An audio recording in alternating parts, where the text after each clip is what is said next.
Hello everybody, it has been a few days since I last played this because it's been way too busy and hot.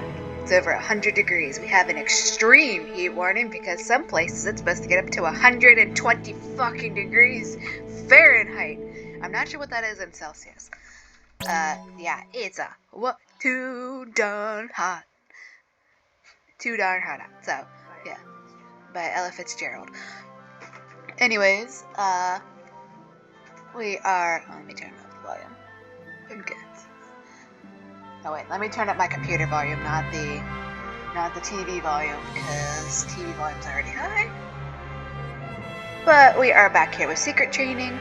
I was gone for multiple days not playing this, and I forgot to log in and log out again once a day for Ace's secret training. So he's only had 2 8/24-hour sessions. I can't remember what it's limited to on the PS4, which transfers over to the PC. If this were on the PSP still, I would have gotten all, 4 days worth of secret training, so Ace would probably have gone up 10 levels. As it is, he only has 2 days worth for however long I was gone. So, from now on, if I remember when I'm doing secret training, I'll just log in and log out each day. So, between play sessions, if it's multiple days, characters might just jump up in levels a lot, but you're not missing anything. I see your training was a smashing success. Well done, Cadet. Keep training hard and may the crystal guide you. You trained with level 38 Kabino, level 42 Hayata, Ace gained a level, level 43 Manasseh, level 28 Yano,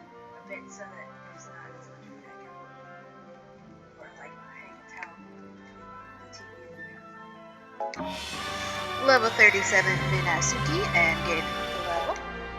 And so he's gained 2 levels, plus whatever he gained yesterday when I remembered to log in, so Ace is now level 29. We stand slightly more of a chance at the expert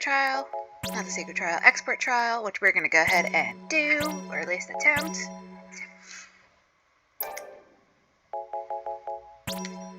So we have Ace level 29, while our lowest level currently is 16. This'll totally go well, guys. But I think I could probably carry everyone. We'll see. We can redo expert trials from the mission menu, as long as I'm able to at least complete it. If I can't complete it, I'll just reload the save. So, let's go. Let's attempt this. But, I haven't gotten any comments on the videos yet, so we're just gonna keep on just doing all the things on the recording. I'm just gonna record all my gameplay. No, I don't want to talk to you, Moogle. I'm sorry. I gotta have at least 24 hours of free time, and I want to keep that extra day just in case. Care to try your hand at an expert trial?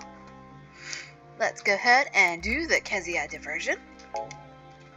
This trial isn't for the faint of heart or body. Are you sure you're up for this? No, but we're gonna do it anyways. The Kezia diversion. Higher 25? Yeah, I think that's what that Roman numeral is. 842.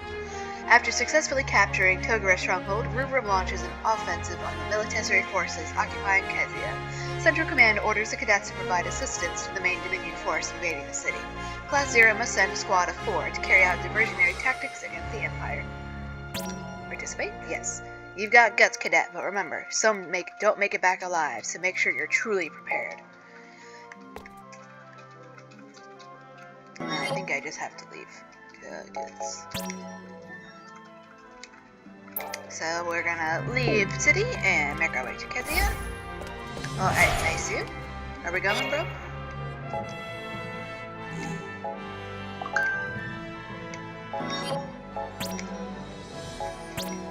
Okay. So yes, I gotta leave, come back after completing it, and then I'll be able to maybe do the other one. So that's why I didn't want to talk to Moogle, because I think unless they're calculating it differently and that when I leave Rubrum, I'll immediately get teleported to the expert trial. Expert trial itself is going to take up 12 hours, and leaving academia is going to cost 6 hours. So unless they're going to teleport me there, it's going to take more I don't know, math. 18 hours. So yeah, we'll find out. Please teleport me.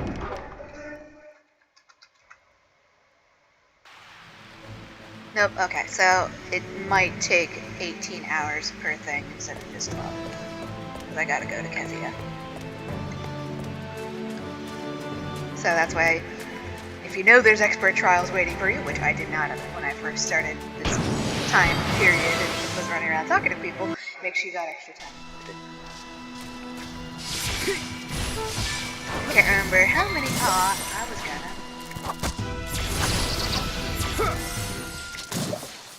Okay, well, we didn't get any customers today, but I think we're about. We're at least at 100 kill strikes for Ace, I think. Or if anybody who maybe is hopping in on this because of the YouTube algorithm, we are level 29. Most of our characters are around level 18, 16, 18 because Ace has been doing secret training while I was gone, not playing for a few days. And we're trying to get Ace 300 kill strikes for mid-game to get him his Hanafuda deck. Which will just make us OP as fuck. But I have a lot of practice with Ace, so he's the person I'm most likely to be able to actually get that in. Come on, do the Lenji attack.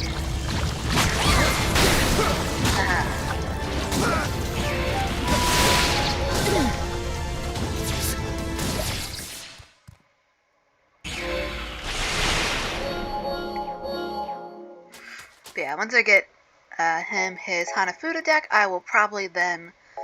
Yeah, let's just keep fighting. I'll probably then train as either Machina or... Yeah, I'll probably train as Machina for a bit while having Ace on my team. Because Ace will get his double XP. And then I can train Machina for his... Harvesting Phantoma and stuff. Did I mention that when you're playing, you should train as Rem and Machina? Specifically. Got to know their playstyles, okay guys? Just trust me. You gotta know everybody's playstyles, but especially Machina.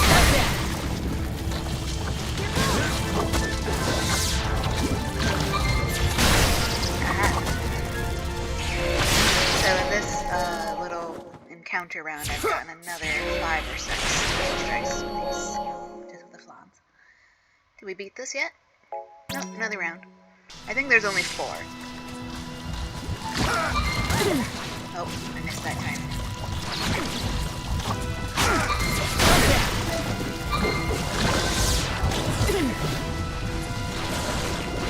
Don't attack! Stop interrupting it!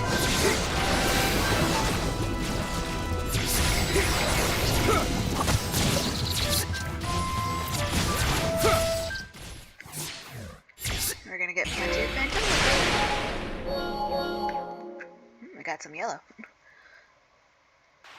There we go. Did that a counter. Gonna continue this way.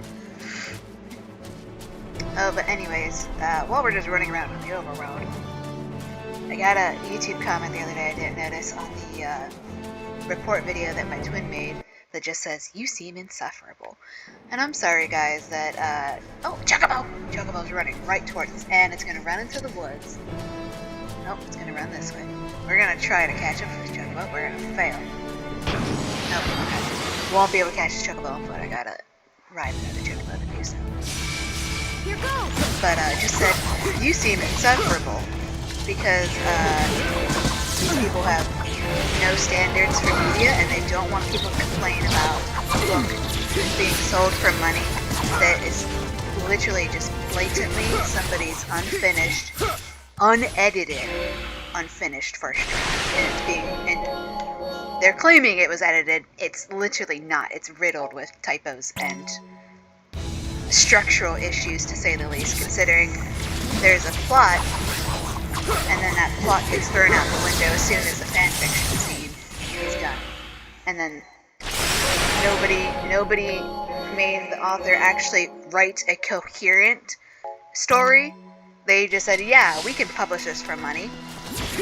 So yeah, I'm sorry that whoever, I don't think personally left that comment is here, but yeah. Just like how this game is fucking amazing, this is a Final Fantasy game, and Final Fantasy 15 like if you were here for the very first episode, you saw me talking about Final Fantasy Versus 13, which is what Final Fantasy 15 was meant to be.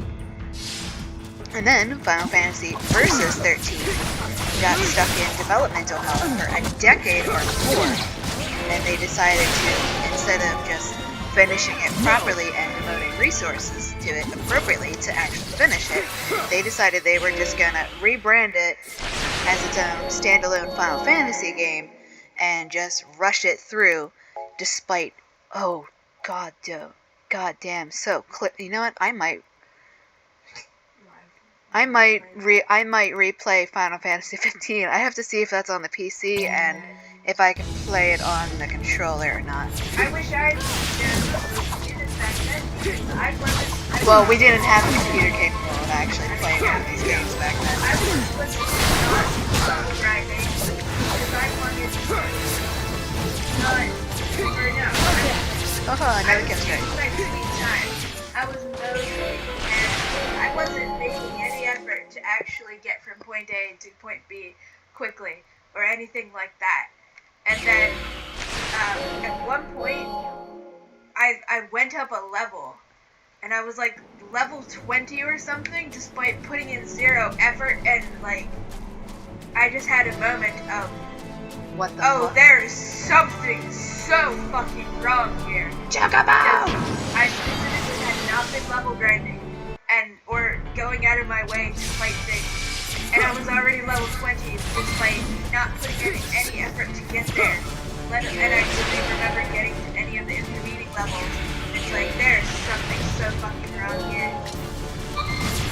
Especially Then because, the like, game took only 20 hours. I don't think it might have been 18 hours. With me not putting in any effort at all.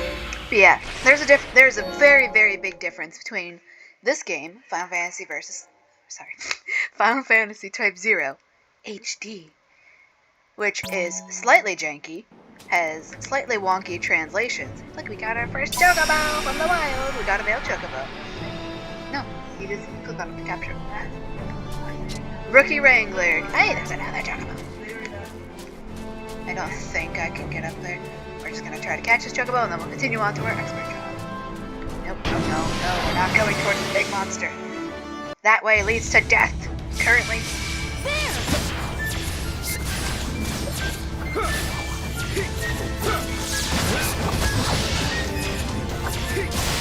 But yeah, this game is fully polished.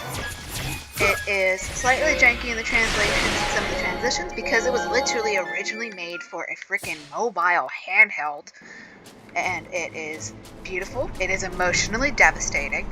It's got A+ political commentary because the entire point of it is political commentary on the horrors of war, imperialism, and what happens when you go from being the victim to being the aggressor. You might not see in this playthrough because I think it's most playthrough. Depends on how over-leveled I am and how much free time we have between conversations. But yeah, this entire game, slightly janky, but it's fucking amazing because it is complete. They actually put effort into it. They put time into it. They put all the resources into it. This is for a fucking handheld. I'm now playing it on the PC. It's gonna be slightly janky. Get back here, Chocobo! And then there is Final Fantasy 15. Here goes. Now, there's a way I can escape. No! If I want to just chase Chocobo. Okay. Spam the wizard. Final Fantasy 15 should have been Versus 13. And actually, I would be extremely curious to see what the modding resources for that game are, and if anybody is... I have no doubt that if there's sufficient modding resources for it, somebody out there is probably remaking the original storyline as it was meant to be. Yeah, Final Fantasy 15 is an absolute goddamn fucking dumpster fire of unfinished shit. And misogyny. And corporate pandering. Oh shit. We've been ambushed. So I had the freeze effect put in place, but thankfully it was not kill site, so we did not instant ending. Yeah, Final Fantasy 15 is so unfinished and so much of a cash grab. It is not even funny. I'm definitely gonna look up where I can buy it on PC because I have the PS4 edition. I even have a collector's physical copy of it. Is that Chocobo gonna run through that?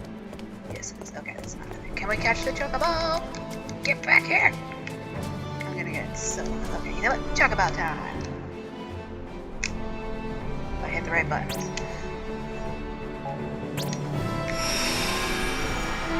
Yeah.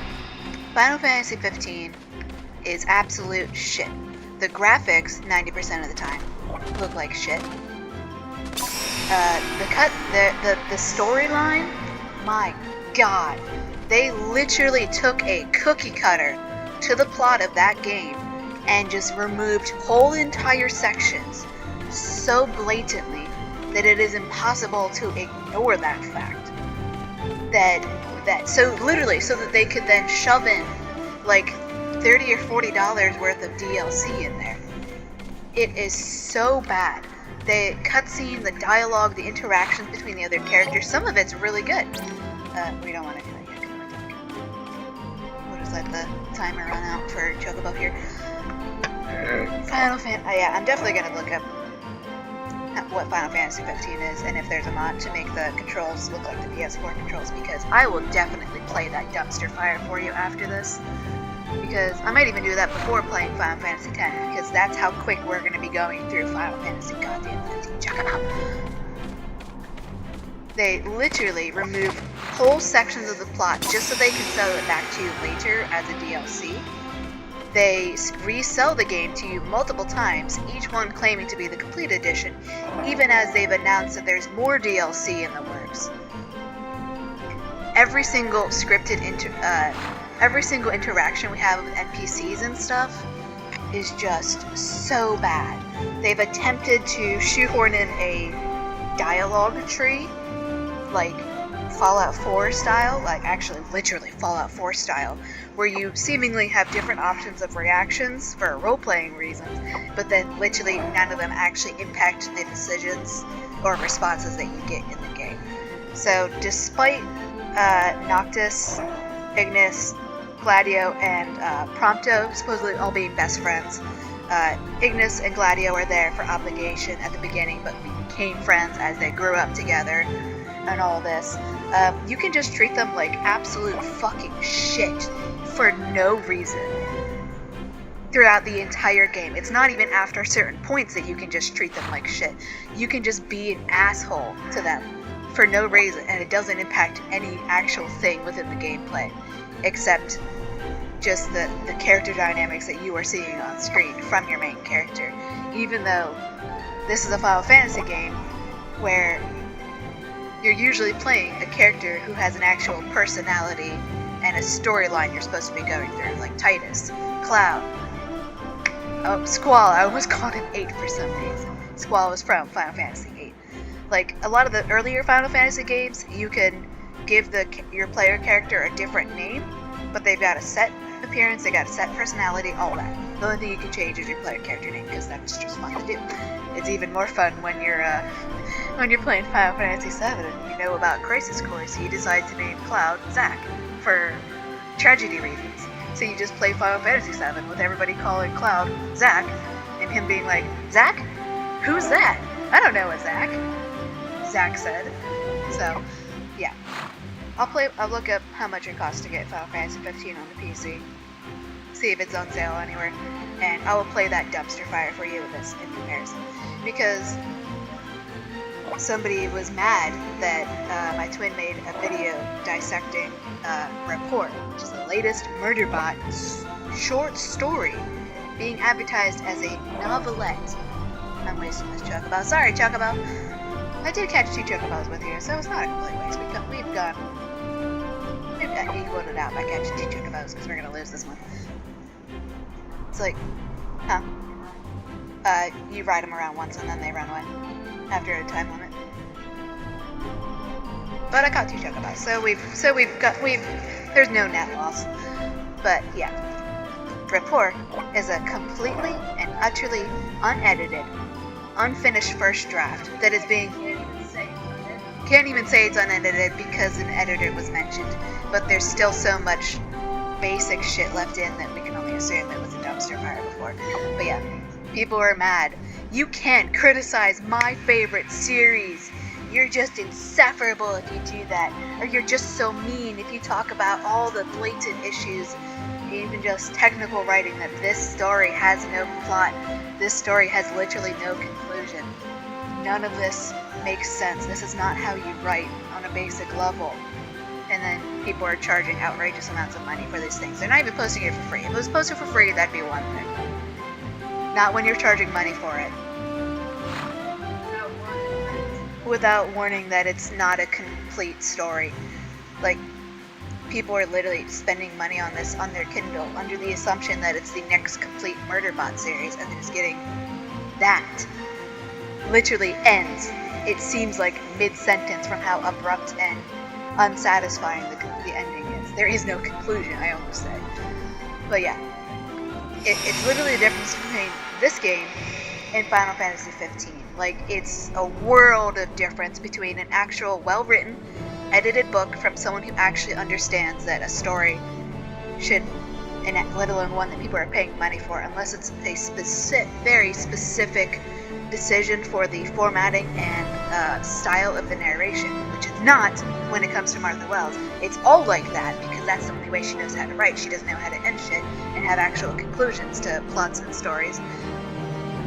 You gotta actually have plot with a beginning, middle, and end. If you have a plot hook at the beginning of your story that's establishing what the plot is, you gotta actually conclude that plot.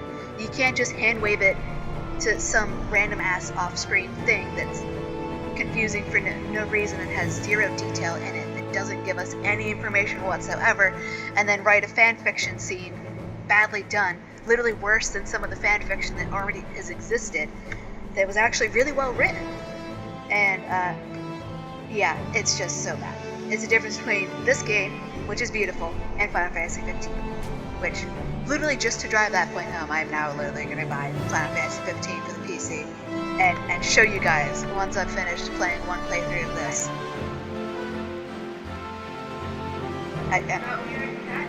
Not for the PC. Leave it on the PlayStation. Why did they stop letting us record? Did they? I thought you just couldn't send screenshots to, like, Twitter or whatever. I don't know if you can hear the conversation. We're talking about if the PlayStation 4 lets you still do screen recordings or not, and I think they just stopped you from sending screenshots to, it was still called Twitter a while ago. I can't remember where you would send screenshots on the PlayStation 2, but yeah, we're just gonna get it. So you guys, I'll do my first playthrough of this, and then I'll play Final Fantasy 15, which will literally take like 20 hours or less. Meanwhile, I think I've already done like 10 or more. The hunted becomes a hunter. 150 encounters in the overworld. If I didn't mention it, I'm going to be achievement hunting specifically while playing this, because I might as well. I know I can get them. I know I can get most of them.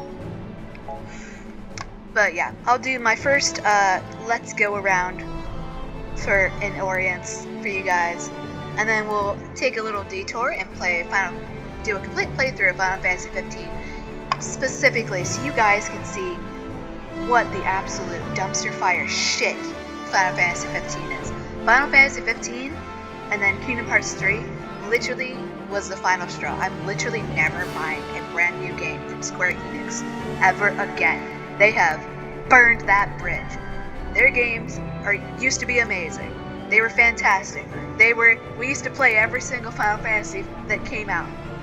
We've got most of them on physical discs, including the ones that came out before we were even like able to even play video games. Like, I've got Final Fantasy 7 on physical discs, which is like 4 discs.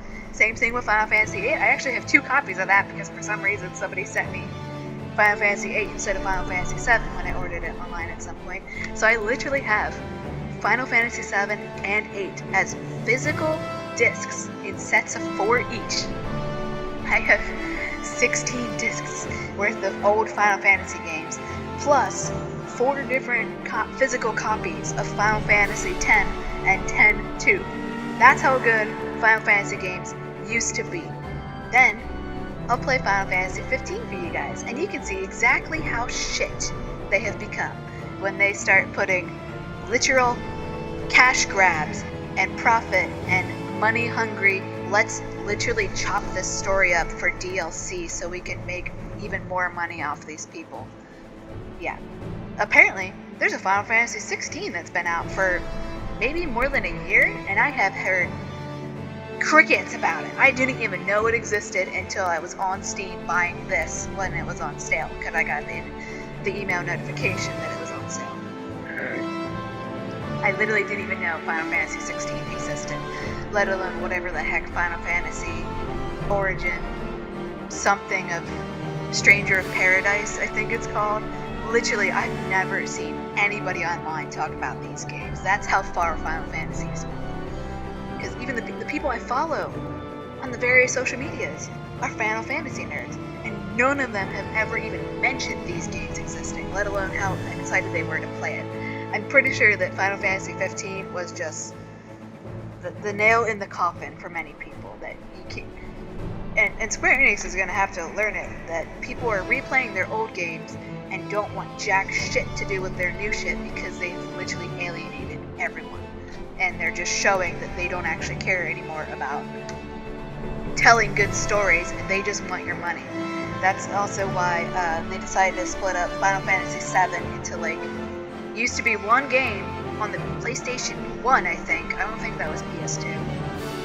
Maybe it was. No, I think it was PlayStation 1. I could check, but I'm too lazy to go run over to see what the physical disc says.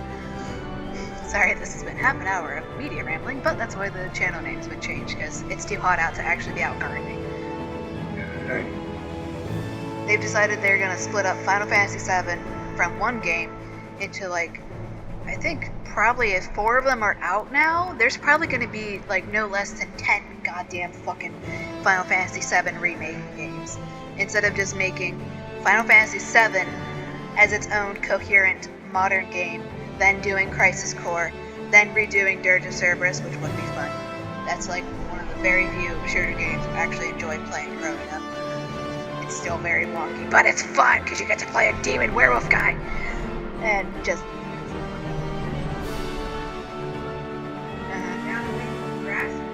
yeah, just... I'll play Final Fantasy 15 after this for you guys, so you can see just how shit Final Fantasy 15 is. Yes, you should have standards for the things that you are purchasing. You should have standards for the books and the video games that you are buying, especially if it's from a company or an author or a series that you enjoy. Every single Final Fantasy game I have ever played until Final Fantasy 15 was amazing. It was heart-wrenching. It had good pacing. Lots of fun to play. Final Fantasy 15 is so dumpster fire. It's unfinished. They rushed it through literally just to scalp and make money. They charge $60 base price for the game, then they charge you another $20 for the base DLC, then they charge you another $20 for the DLC that they say is coming after that, then they charge you for a season pass that doesn't include the other DLC, then they release a complete version the way it's meant to be played, while they're still advertising that there's 2 more DLC in development that are not included in that version, and it's just DLC culture to the extreme, and it is so bad. But anyways, let's do the Kezia diversion.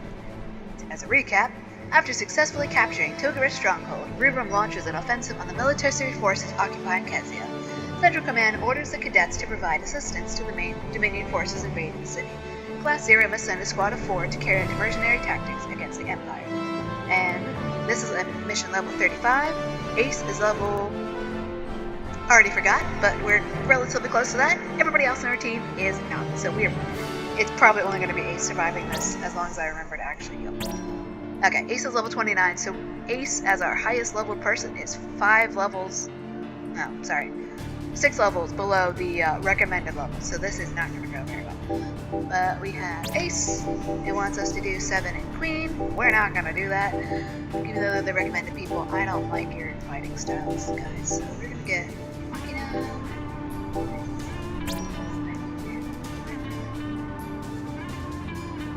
because that's my actual thing. We need another range person. Let's bring in Cater. Oh, she's only level 16. That won't go very well. This is one of those missions where your reserves are not the whole of Class 7. You have to actually pick a number of people, which means one of these guys is going to be going off probably on a mission solo. Who does already have Cure?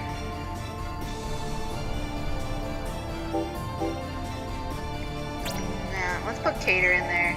Change equipment, yes. Everybody needs to be able to cast healing as much as possible. Let's give him...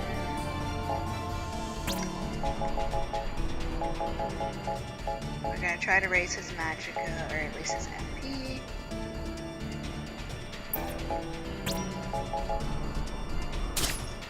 He's losing health slightly, but...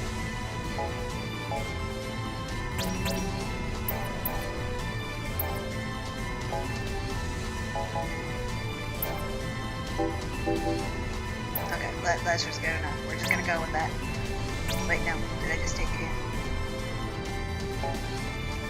Did I just take Cater off, or does it make me choose for it? Okay, whatever. We're just gonna go with it. We'll go ahead and do triumph maneuver so we don't have to kill anybody. Okay, so that means Cater's gonna be off on her own. Wait, can I go back? Okay, yes, good. Okay, yeah. So it wouldn't let me accidentally go through with only 3 people when I need 4. Cater, get on that list. Change equipment? Nah. Try it maneuver. Select active members. If I pick Ace for my active team, we'll do Machina, Rem, and Cater. That way Ace can be off on his own for the solo portion, so I have at least a small chance of surviving, because Rem at least knows healing. This is not gonna go well, folks.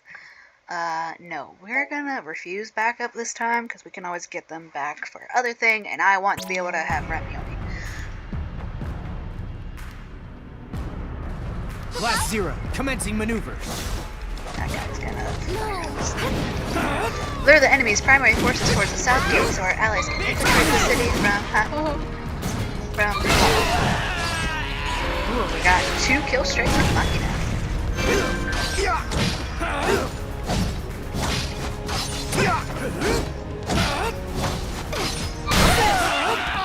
3 kill streaks. That is surprising. We'll decline that for now. Knowing tag. But yeah, this is probably not gonna go. Oh my god, did Cater already die? Cater already died, so this ain't gonna go well, folks.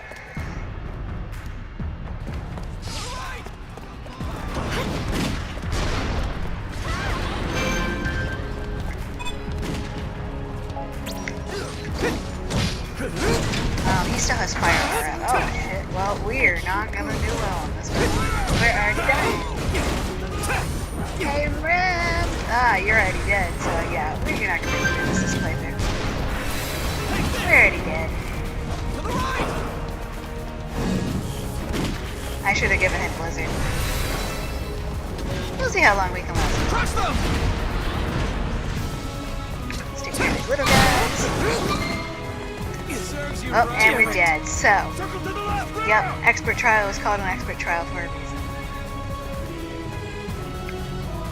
I still got ACs.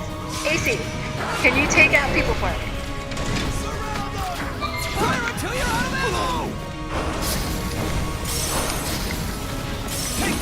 So I can just kill these guys with Blizzard. Because Blizzard's great that way. Give Blizzard to everybody else. So, we'll see if we can solo this with Ace. It's probably not gonna happen.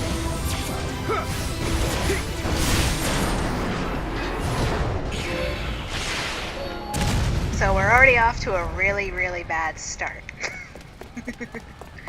How big is this area? Okay, just the 2. Draw the enemy's main defenses towards the south gate, Kupo. We'll try, Hatskamine.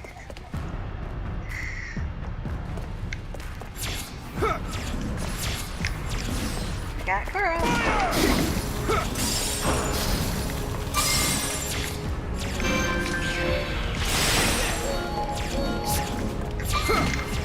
don't want to cast Blizzard to kill people too much because I gotta make sure I am harvesting Phantom in between because that's the only way I can cure myself. Great work, mission! Mission accomplished, Kupo. Say, do you hear something, Kupo? Yikes, it's a Colossus! Kupo? What's that awful sound, Kupo? Something must be wrong with the engine. Now's your chance to crush that Colossus.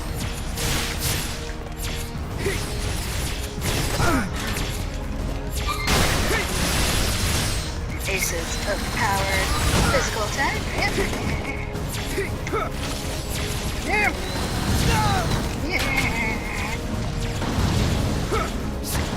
We're gonna skip our way over here. Out of line of fire.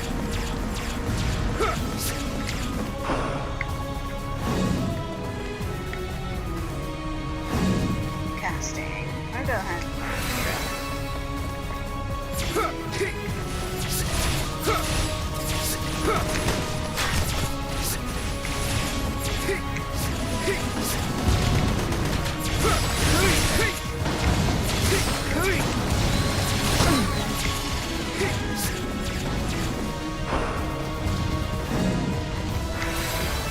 Everybody's giving me plenty of places to. Can I do a... I don't think I can do a try maneuver for everybody else's dead. Is that a kill streak? Haha. Oh shit, so bad.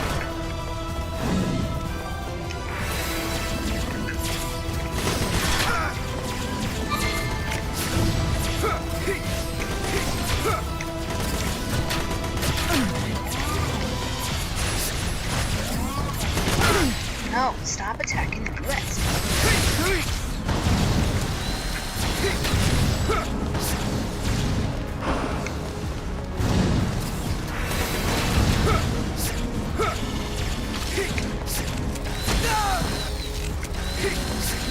Stop it.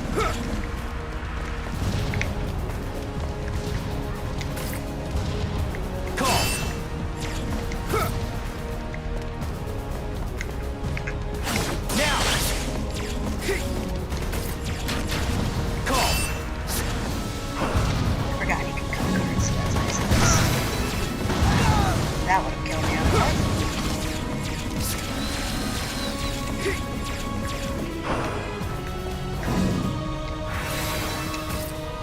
Now!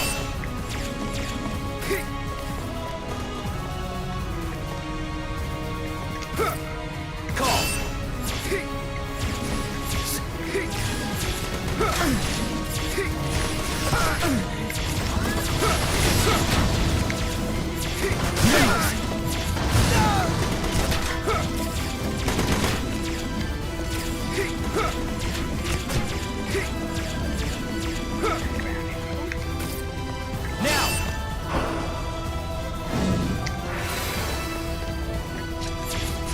No, stop it.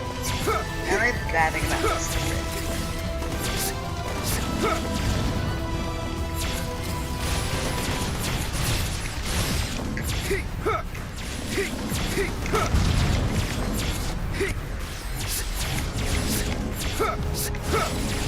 Can I at least get a kill strike? Can I get a thingy? Let's get back over here to the corner. And got chased.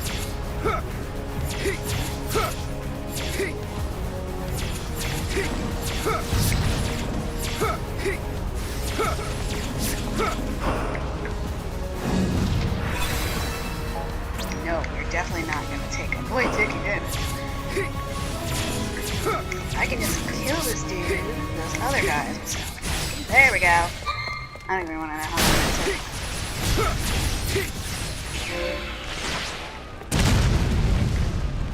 Mission complete. You smashed it a bit. It's good work. Good thing that you were able to take it down here and now. Kupo, just imagine the damage it could do if we had fought it normally. Yeah, that does not sound like a good. Hey, we won! Badly, but we still beat it. We just have to apparently solo these things as ace. I'm really questioning why they were giving us 4 people, because usually that would mean someone's going off and doing their own thing, but oh well. We'll take it. We can replay this later and get a better score. Got a mega laser. Defeated 400 enemies with Ace, so we got 3 Phoenix Pinions. Yep, saving the progress.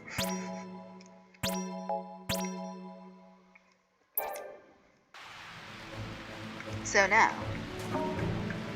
Kezia now belongs to the Empire. Let's go ahead and enter. A new entry has been added to the Rubricus. Visit it. View it by visiting the Crystarium or selecting History on the title screen. Yeah, make sure whenever you are liberating towns or taking over towns, hint, hint, make sure you enter it after you've freed them, because they're. Why am I running so fast? There's an achievement you get for visiting every town. Who in Orience designed this maze of a city? While I acknowledge academia has not yet established an urban planning division, these serpentine streets are nearly impossible to navigate. My superior asked me to deliver these missives to the townspeople, but he really ought to have enlisted a skilled quaestor.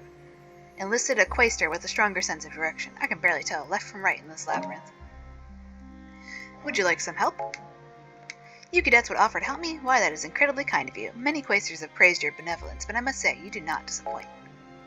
Well, let us get started, shall we? There are 10 letters in all, but I do not wish to overburden you, so will have you distribute them one at a time. Just give them to me all, lady. Let's see, the first letter is addressed to someone by the name of Cressida. We still have plenty of more to deliver, so place that missive in your mailbox post-haste. Yeah, this is another reason you should visit towns and stuff, is that people can give you little tasks and stuff, and they won't have a marker, so you're getting rewarded for actually exploring and talking to people, because the NPCs in this game exist for a reason, unlike Final Fantasy XV. So Iona is right by here. What you got? I hate when they didn't employ me to Kezia. This city is laid out like some kind of maze, and there's never anyone around to ask for directions, so I wonder I ever managed to make my way home. Shop. If you were planning a trip to the Northern Corridor, you might want to hold off. That place is still swarming with... Dropping the microphone. That place is still swarming with Imperial troopers. Just give it a little longer, though. I'm sure some big shot from the Dominion will kick the Empire out of there in no time. What you got for sale? We got silver bracelets, which increase health and MP by 10. Earrings, which increases max MP by 10 and all magic by 2. The volume 2 of the elemental books, which increase elemental magic by 4 but reduces max MP by 12%.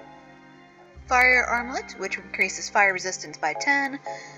We got Geisel greens. We're gonna buy some of those because we are rich and we want Nazi chocolates.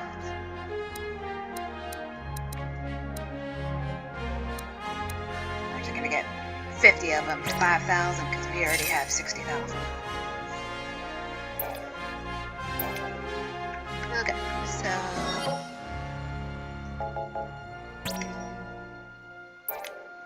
there is apparently no city map for specifically the reason that this is a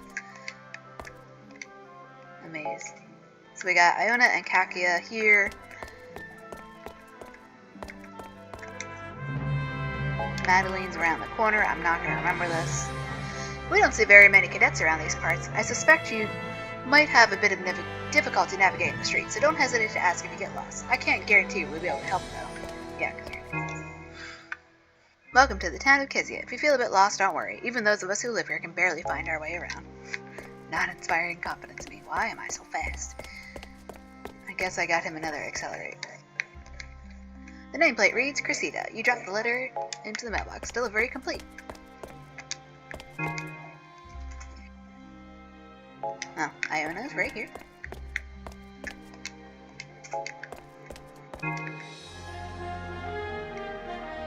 Anna Lena. So let's see what all's over here. Gosh, I'm so fast. I wonder if they made me run even faster here specifically to make up for the fact that this is so stupid.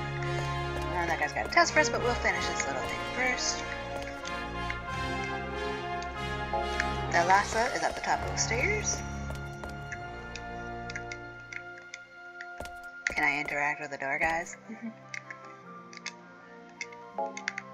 Celia. I'm gonna pronounce that Celia.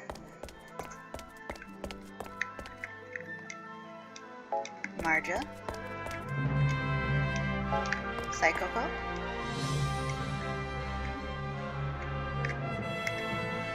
Come on.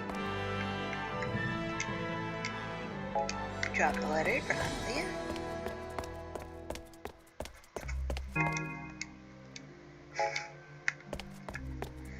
I like how we ran into her so fast we skipped off. Oh wait, I think this one's over this way. Nayum. Delivery complete.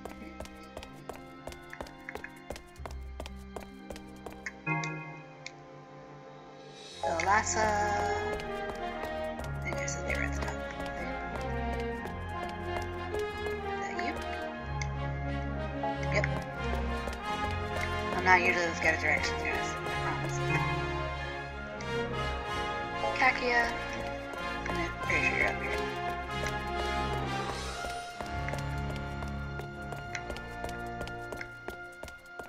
No, that's Thalassia.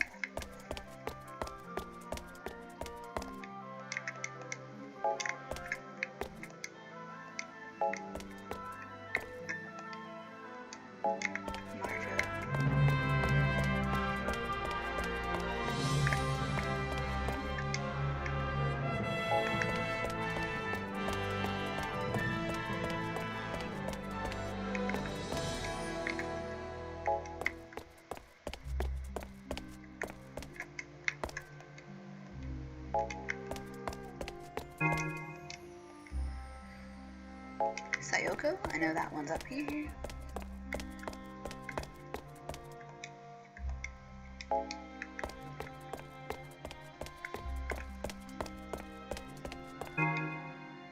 Bouncing off of her is very funny. Madeline. It's not that one. This one? That's the last one.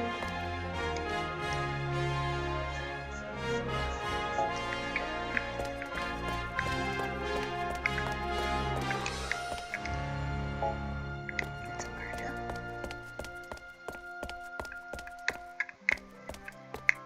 This one. Cressida. Like the author of How to Train Your Dragon.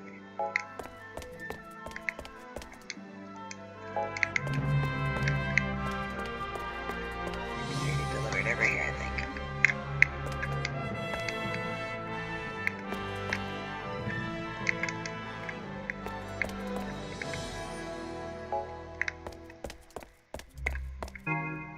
Nope, wrong person.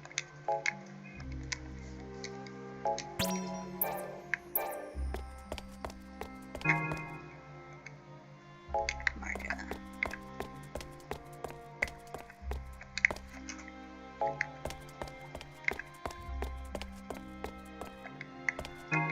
I apologize if me Nayuming through the streets is making anybody motion sick. Splendid work, Cadet. We've got about one more letter to deliver and is addressed to, that's peculiar. I cannot seem to make out the name. Scribble R-O Scribble A. I'm afraid this is beyond my comprehension. I therefore entrust this letter to you, Master of Delivering. Make me proud.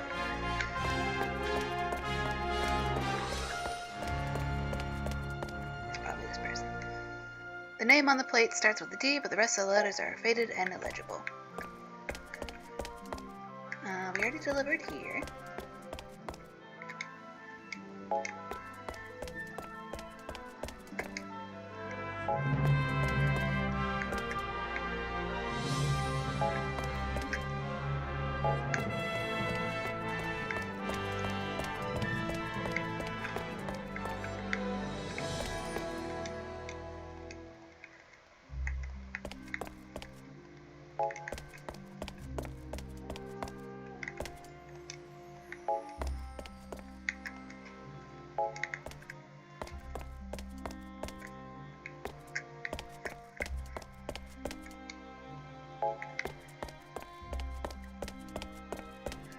We'll see if there's any other gate I can interact with, because they like to not pop up until you're like right in front of them.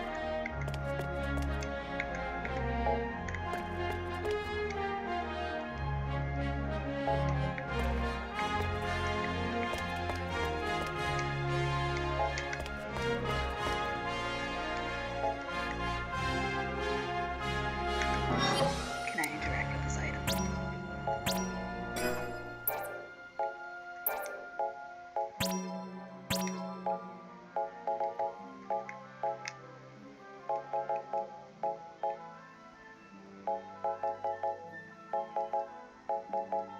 Nope, apparently.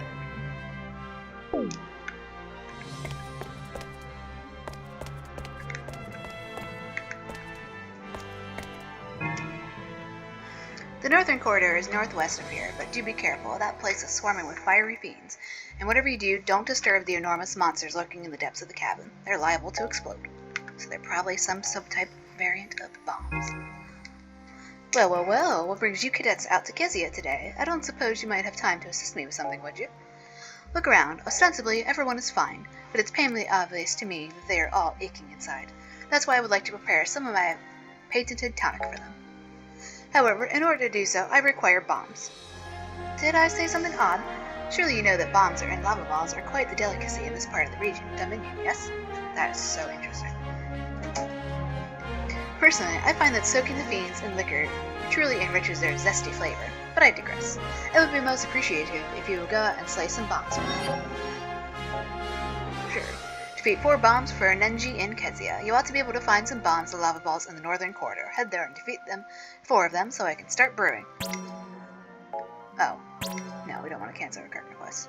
My tonic is precisely what the citizens of Kezia need. Have you cadets no sympathy for the poor, exhausted townsfolk?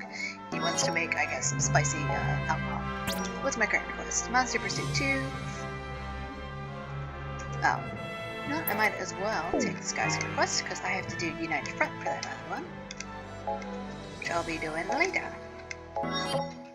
Accept. Cancel current request, yes. Journey north from Kezia, then travel west once you reach North Togareth, and you should arrive at the northern corridor in no time at all. I must warn you, however, the Empire has blocked off the area around the caverns, preventing all non-Imperials from entering. Perhaps you ought to wait a little longer to begin your expedition. Well, bro, that ain't gonna happen. Hi guys, can you tell me where to find this person? Wow, I can't find my house. Hey, welcome to Kezia. It's pretty easy to get lost around here, so you might want to draw a map for yourself. Yeah, it's like hint hint, nudge nudge. Nina. I did consider doing that when I first got this thingy from her. Can you give me a hint? Splendid work, cadet. We have blah blah blah. It's just R-O-A. Something R-O-A. Can I get a hint from anybody? Is there anything I can interact with here? It's not the person with the gate, apparently. Got a hint for me? Nope. Hey guys, you want to help me find this letter? I didn't know that Akito cadets had a delivery service. Do you need help finding someone? Yes, I do. Something R-O something A. Oh, that must be for Dorethia. Her house is just up the hill and on the right. Thank you, random citizen.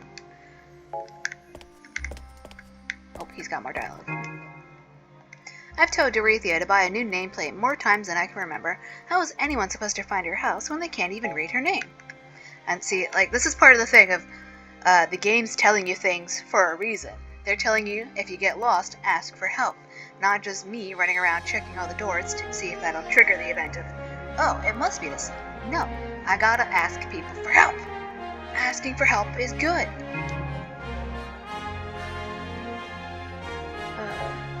Yeah, it's just the same dialogue. Like in this game, none of the dialogue is wasted. It all exists for a reason. You can get so much more world building if you go out of your way to talk to people even when they don't specifically have an arrow above their head giving you a mission. So, here's Dorethia. The nameplate reads Dorethia. Probably. You drop the letter addressed to Dorethia in the mailbox. Delivery complete. Yeah, and then there's things by Martha Wells, who is still just making outrageous amounts of money off of books that literally do not. That half of the book, at least half of the book, is literally just filler to pad out the word count. It doesn't contribute to anything. It doesn't actually contribute to character work.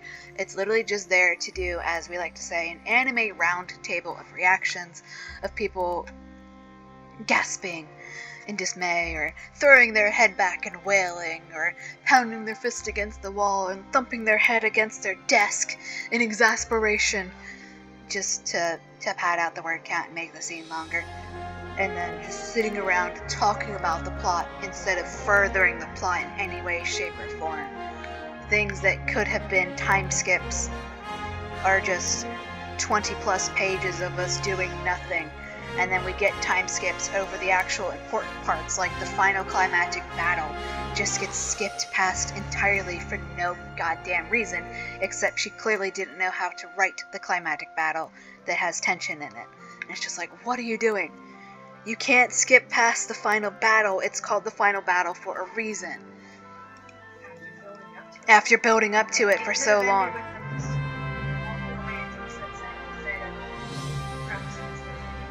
Yeah. We got promised there would be a giant, huge, dramatic battle, and then we just skip past it completely to them just sitting around afterwards, again, just talking about the plot. And it's just like, what are you doing? Anyways. You've done it, Cadet. You've successfully delivered all the letters. I must inform the other Quasters of your true identity, the messenger god of Rubrum. I simply cannot thank you enough. Why, I'd love to give you a peck on the cheek, but I'm a married woman soon. Instead, allow me to present you with this little beauty. Great work, Cadet. Thank you! Obtain the Lassie Lazun... Obtain the Lassie... L something's crystal? Why do you people just have these things? We now have Lazuline's crystal, Alamakayera's crystal, and Mizua's crystal. So we are now done for here. Let's go ahead and save our game quick.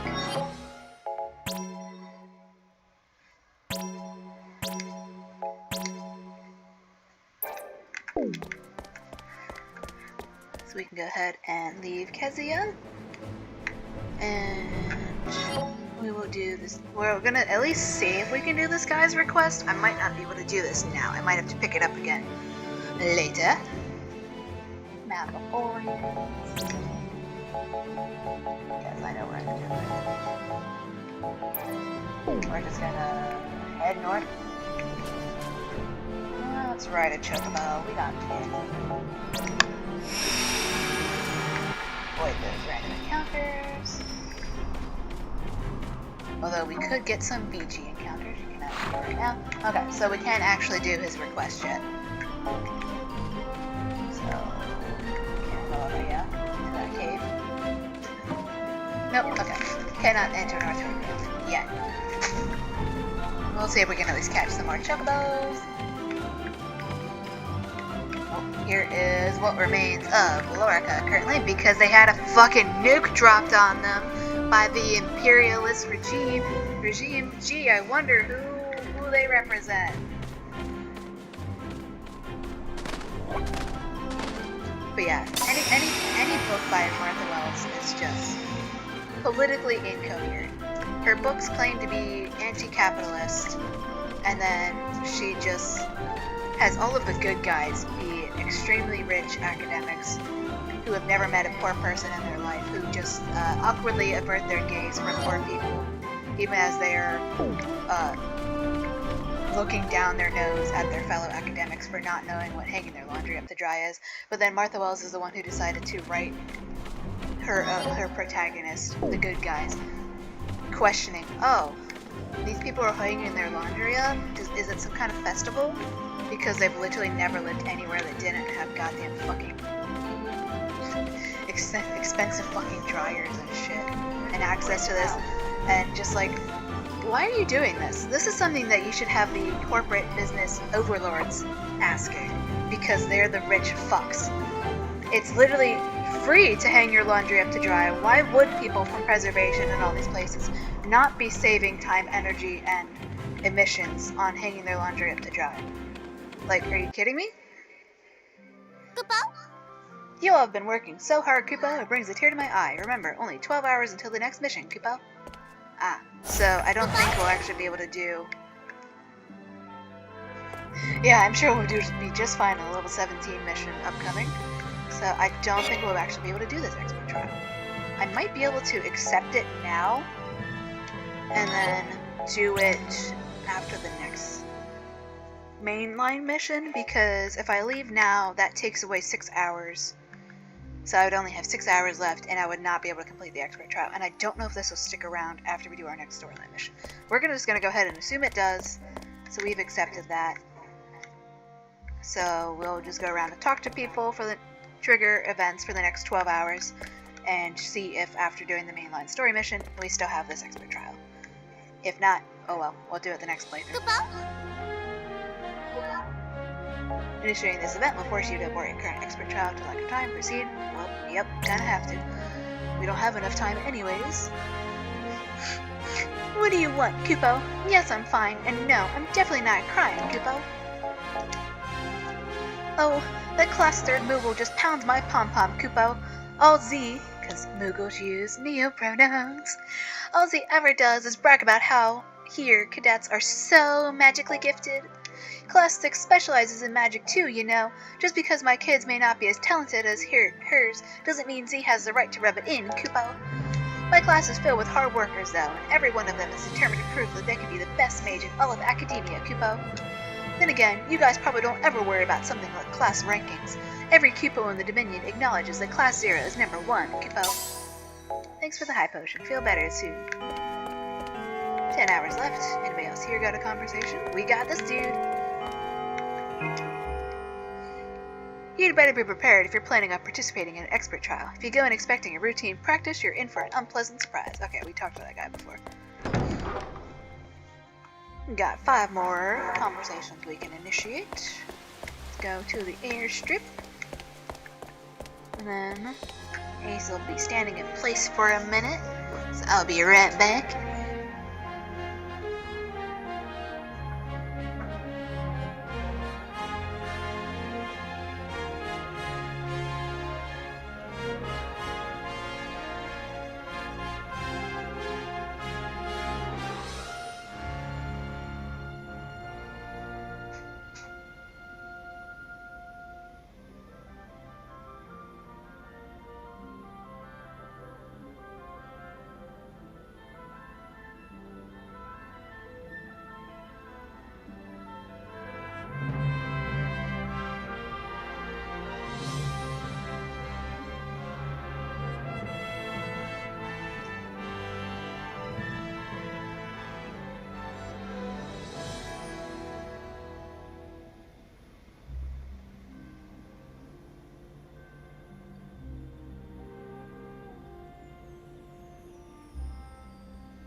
And back.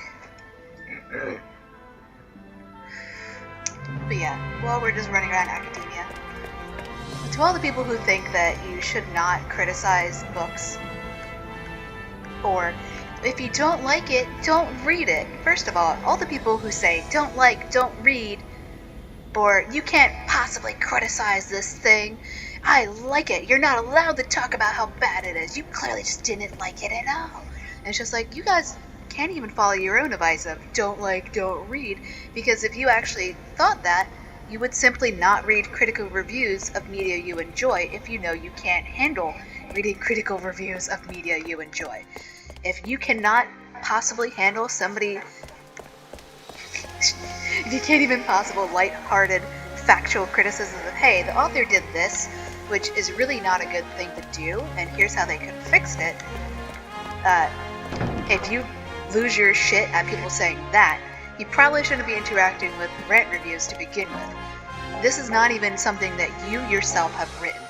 Why on earth do you feel the need to, like, defend it with your life? Why do you guys feel the need to die on the hill of you cannot criticize any media ever, no matter what kind of content is in that frickin' media, which includes literally selling unfucking finished first drafts from money, things that are filled with typos that literally don't follow any of the actual basic fundamentals of writing a story, to the point that almost all the reviews, even the 5-star reviews of it, mention don't get attached to the plot that we're introduced to at the beginning of the story, because it doesn't go anywhere and there's no conclusion to it. If even your 5-star reviews from people who claim to have loved this story are talking about how it feels like an unfinished draft, that's not a good fucking sign. And no, you should not be rating something 5 stars. Typo still there. You should not be rating something 5 stars if you say, yeah, this doesn't have a plot, this just feels like a bad fanfiction scene, but I enjoyed the fanfiction scene, so I'm still gonna rate it highly. People are leaving 3 and 4 stars for a thing that's 7,000 words and doesn't do anything, that they themselves describe as not accomplishing anything, didn't do anything for any of the characters, and just felt like fan service. Like, guys, you can't rate that as 4 and 5 stars. Can I help you? You're here to pick on me, aren't you? I thought we did Aren't this you? one already. What? I don't think we even know each other. Maybe that was You the guy didn't who like was how I watching- looked that's at you why I or was something watching. like that. That's why you're picking on me. Hey, lower your voice. You're making a scene. You just told me not to make a scene. You told me to stop talking, to stop breathing. You're exaggerating. You didn't come here to No, pick there's on more. me. Thankfully. You came here to kill me. Well then, I'm gonna blow you to smithereens. This is how Martha Wellstands react when you Hey! talk about basic shit.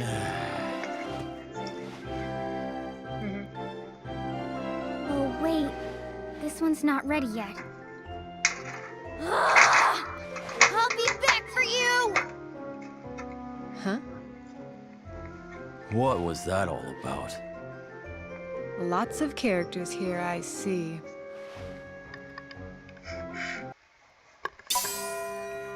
Obtained a Mega Remedy. Thanks, person whose name I forgot to actually look at.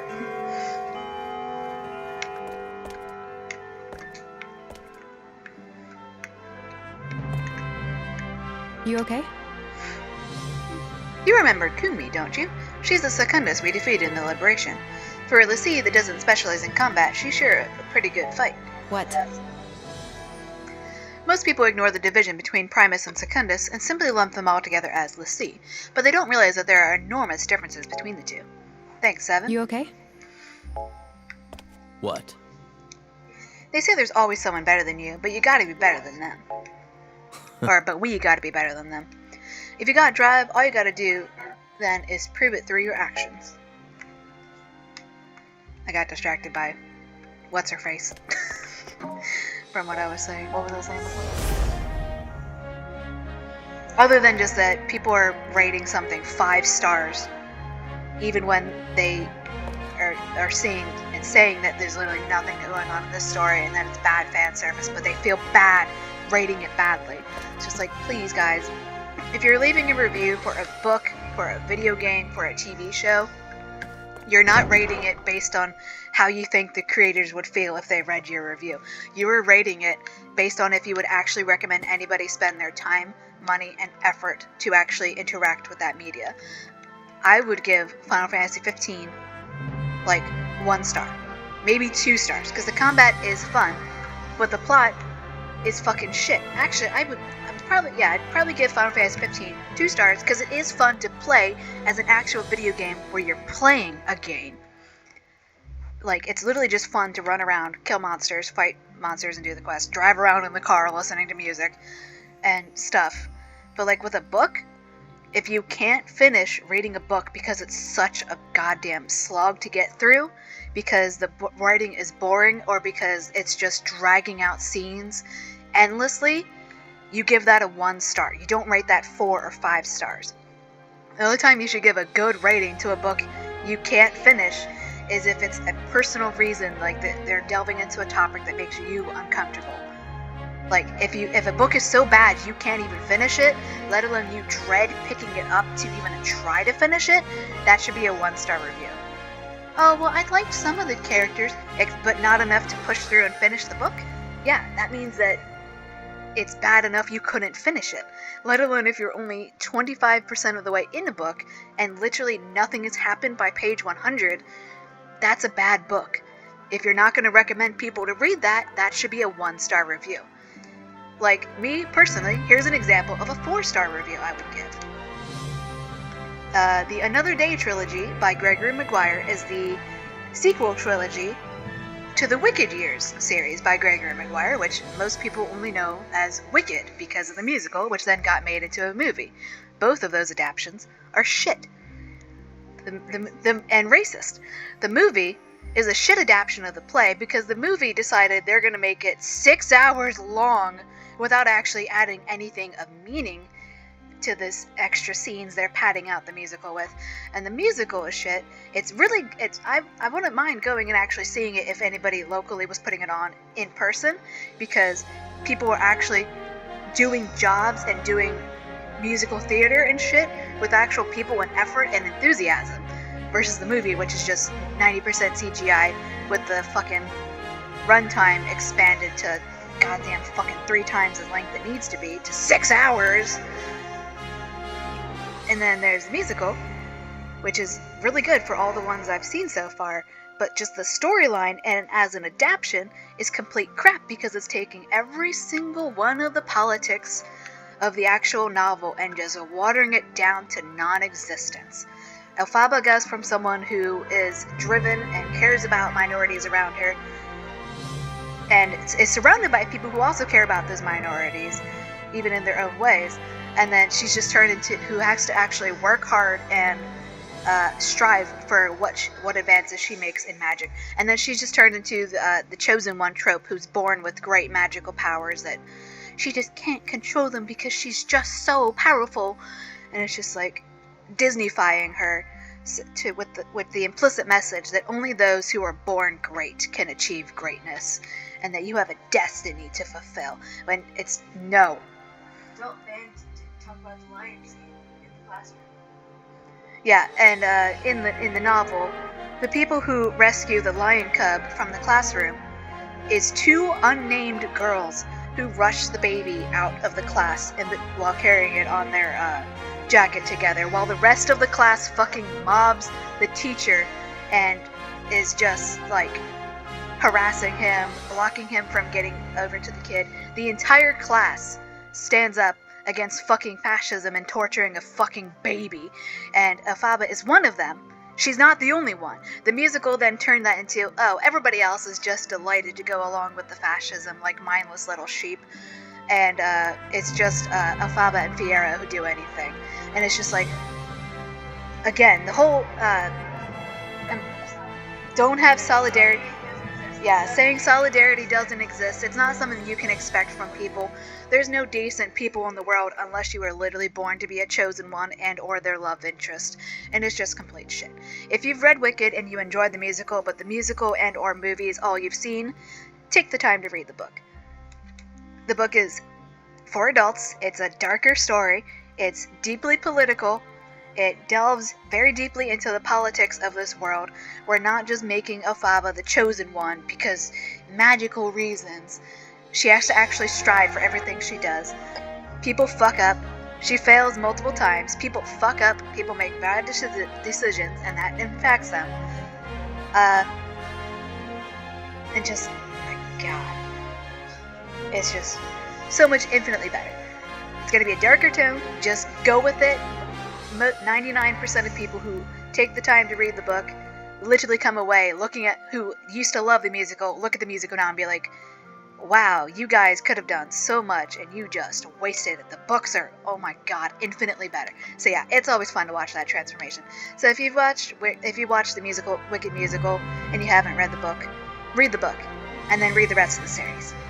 But yeah, what I would give a 4-star review for a book that I know is not going to be at everybody else's taste would be the Another Day, which is the sequel series following Rain.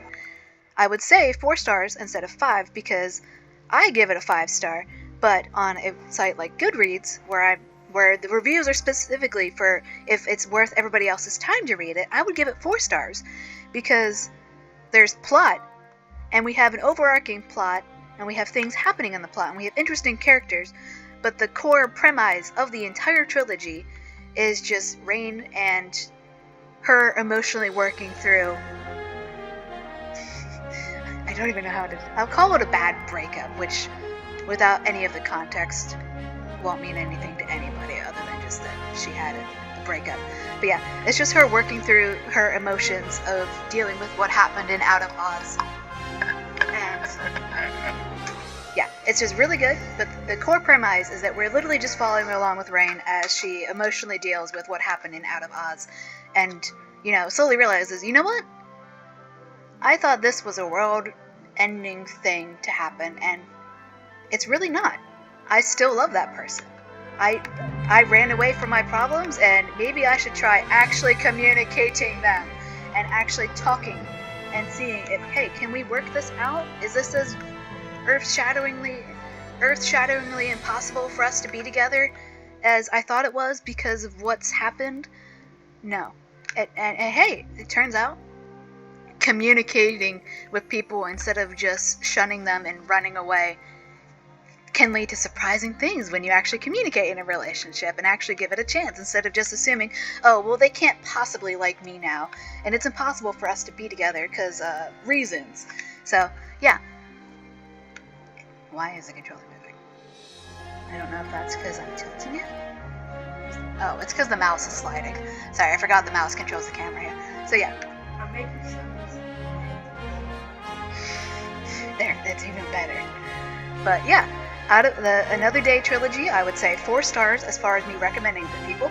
If you enjoy Rain and you enjoy Gregory Maguire's writing and you want to see a story that is character-driven and focus on an emotional journey, read Another Day. If you want more of the just super-duper deep politics and plot and stuff, you can still read it because we're now looking at places out of Oz and their politics and their world building there, and it's really interesting. It's just not as gone into as deep depth as it is in the Wicked Years, because we're focusing on Rain, her journey, and the journeys of the people around her as they evolve and change through their interactions with the plot. And it's just like, Martha Wells literally cannot even, like, none of her characters change ever, and that is a feature, not a bug. And, like, finding that out, like, I read the books of their Axura, and I was just waiting for Moon to actually find his place in the world, actually enjoy, find happiness. I was rooting for him to be happy. At least find a goddamn fucking hobby that gives him joy. And he's the exact same fucking person as he is in the beginning of book 1, despite finding his people that he's been searching for his entire life of 40 plus years. He has kids. He has a fucking wife. He has a significant other. And none of this matters to him. He's still just exactly the same as he was in the first book. He's still an asshole to people, just like Murderbot is, because Murderbot is Moon, and Moon is every single one of her other protagonists. He still feels like, oh, I don't belong. And it's not even a point that he's got, like, depression or anything that he has to work through. It's just a fact of life that he's literally just never gonna feel like he has happiness or security or feel like he belongs somewhere. He doesn't. Yeah, it's not even a point. It's just written that, oh yeah, he's just never gonna be happy. Don't root for him to find happy. He's never happy. He never will be. And you should just accept that because, you know, if you reading this, life doesn't get better. It never will. Even when you've got all your hopes and dreams from the first book accomplished, you're just never going to be happy. So why bother? And it's just like, what are you doing? Do you understand what you're doing when you're writing shit like this? People identify with characters who self-depreciate and are anxious and feel like they don't belong. But, like, if you just keep making that character stay that way for always an eternity, like, do you know what message you're sending to people who identify with that? You're just telling people that it's literally never going to get better. And the whole point of reading a story with a character like that is that you get to see them find their happiness, find their place in the world, find their purpose, do something they love and enjoy that brings them happiness. Like, Moon literally has kids that he's wanted forever, to the point that he was willing to do an interspecies adoption with his girlfriend in the first book of a different species that he was in an interracial relationship with, because he just wanted kids so badly. And then he has kids in the goddamn main, he has kids in a random ass short story collection that's not even part of the main numbered books. And then they get randomly just stated as a fact. Oh yeah, they have kids now in the fourth book, and it's just like, what the fuck are you talking about? They have kids? What did I miss? Oh, a random ass short story thing? That's totally the place that you should be having a goddamn fucking major life change in. Especially when you don't even mention, hey, this is the beginning of the fourth book. After the third book was published, we published some collected short stories. You should read those before you read this. Because, like, Martha Wells does that a lot.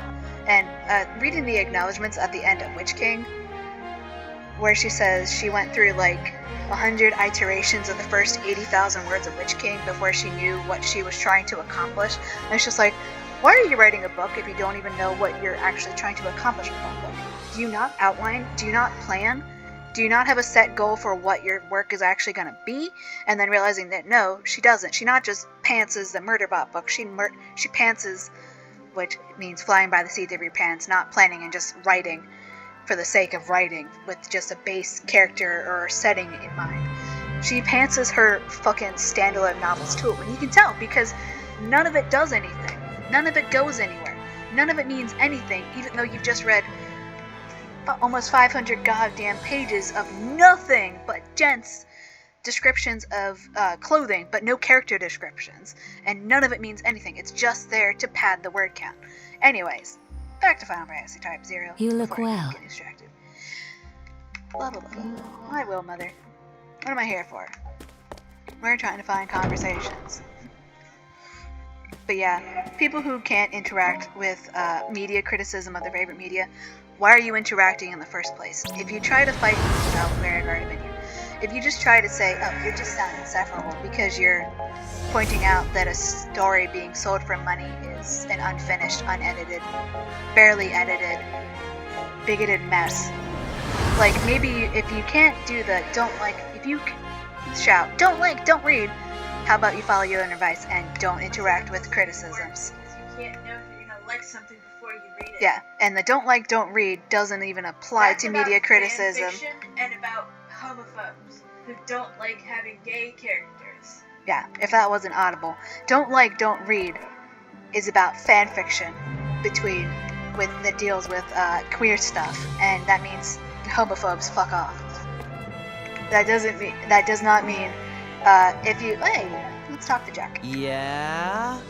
That Lassie we fought in the Liberation was different from the one who blew up Togareth, right? Yeah, there's no way it was the same one. I'm pretty sure it would have vaporized us on the spot. Feeling good?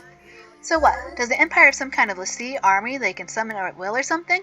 Fighting a bunch of uber-powerful superhumans wherever you go isn't really my idea of fun.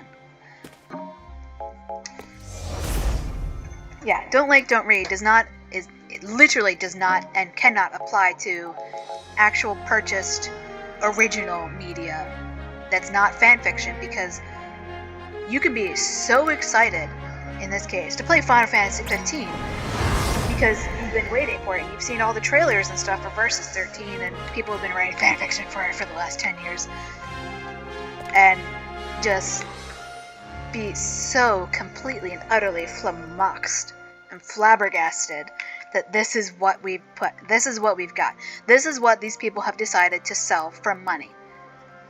Don't read doesn't work when you're actually talking about published media. Don't read means fanfiction, and it doesn't even work for fanfiction, because if you don't like something, you don't know that until you read it, and people are not tagging things properly. Especially if people are talking about harmful things that people do and perpetuate in their fanfiction, and you're not even talking about any in particular. People will scream, well, why are you talking about it if you shouldn't be reading it in the first place? I'm just like, I'm not reading it in the first place. I'm criticizing things in general. If you can't even handle criticism, Also, why are you here? so many people write bigoted and disgusting shit like pedophilia into their series, Yeah. and then don't put that in the summary. Yeah, like, so fucking many people- Animorphs fandom is why I gave up on reading fanfiction entirely, unless somebody else sends it to me first. There is so much Animorphs fanfiction, because I was reading that book series a few years ago, and it just has a totally normal sounding summary, and then it's fucking porn about children, with zero fucking warning. Yeah, people are gross and disgusting and just do a whole bunch of really gross shit. And especially in fan fiction, where they'll scream, "Don't like, don't read," and then they won't actually say what they're doing in their fic that makes you avoid it in the first place. And yeah, if you can't handle media criticism, you probably shouldn't be looking at rant reviews for your favorite media. If you can't handle media criticism of your favorite things without going on the offensive and getting personally offended if people are talking about what? Stargate, Murderbot, fucking Final Fantasy 15, then you should not be interacting with things that are criticizing your favorite media. And no, it's not people's responsibility to not talk about the problems in media if you can't handle criticism of your favorite media. That just means you don't interact with the things where people are criticizing it. If you can only take positivity, then go into positivity only tags. It's not hard, guys. If you don't,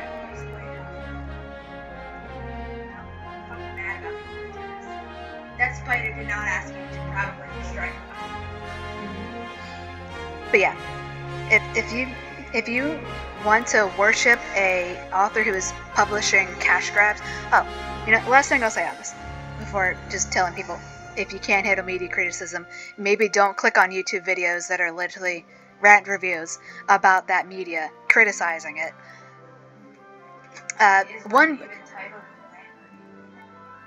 No idea. But it's got the bad thing, and it's clear from the opening that you're going to be talking about criticisms of it. But yeah, just to put it into perspective, when they're talking about cash grabs and the Murderbot Diaries, the first 4 Murderbot books that are published only as hardcovers because they don't want to make affordable paperbacks. No, It would. the paperback. That's paperback. That's a paperback? God fucking damn it. Yeah, even the paperbacks.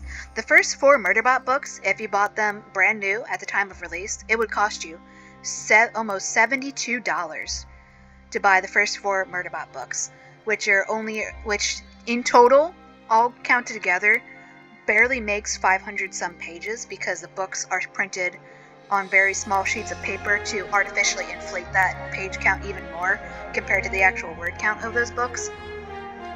Yeah, it would cost you $71 and some change to buy the first 4 books brand new, and you could read those all within just a few, like less than a day. Yeah, you could read all first 4 books in the Murderbot Diaries in just a few hours, literally less than a day. Then compare that, I have a picture somewhere, Out of Oz, hardcover with beautiful art on the actual cover, beautiful art on the dust jacket. The art on the cover extends fully on the actual cover itself, front and back. It is full hardcover illustration of beautiful art. Somebody was actually commissioned to draw and or paint.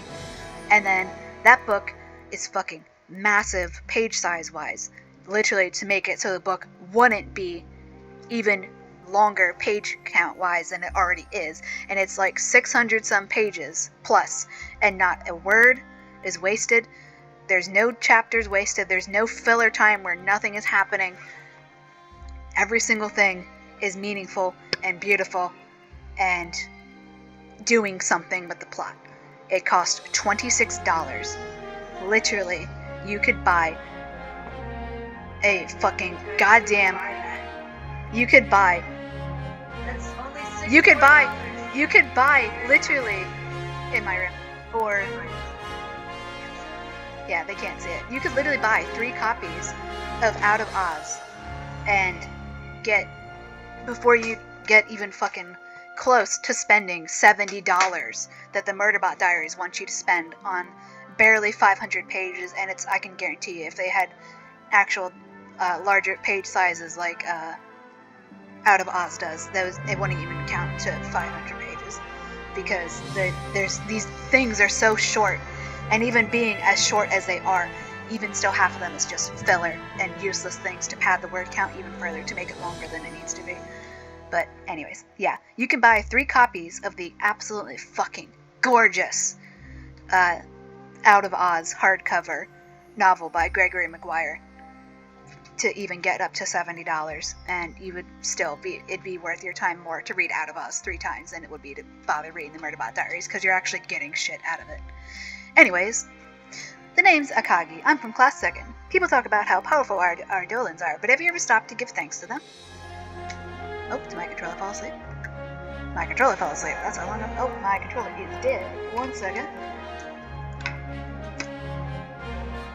It's probably the only thing I don't like about using the controller with Steam is it doesn't give me a battery indicator anywhere.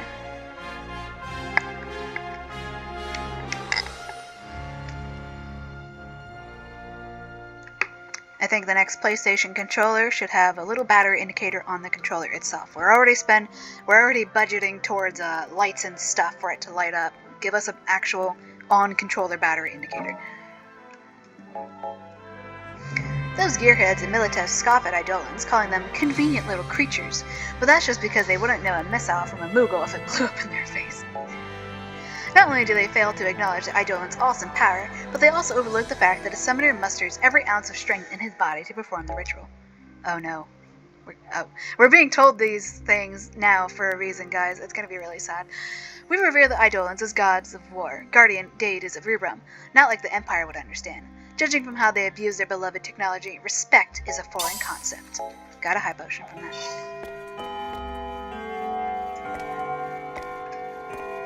Now, what you got for me? Is it an item task? You seem like an altruistic soul. Won't you help your fellow cadets? Earn 300 SPP? Yep, I can just do this because I have so much SPP. Cancel card request? Yes. Talk again. So I gotta remember to come here and just do the SPP efforts. Got a Fulgur Secundus Volume 2, which is a lightning thingy that increases lightning magic by blah, but decreases MP by blah. Hi! We can do it.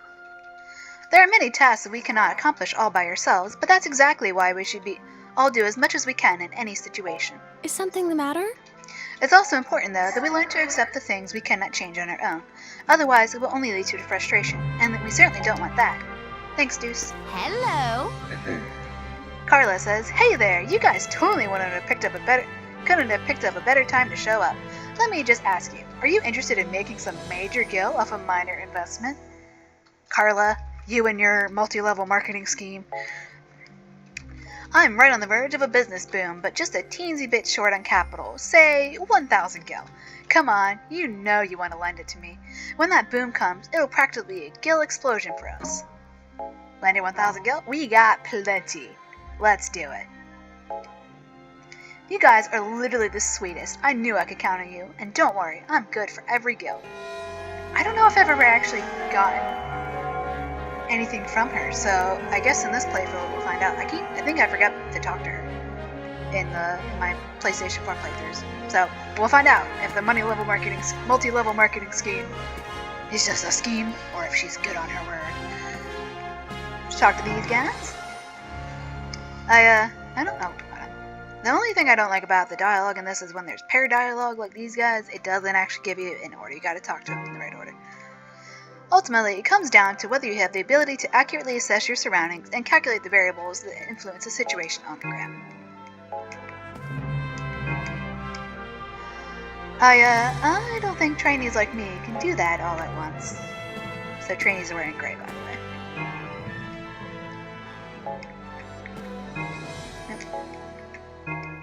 So it looks like it's maybe left to right.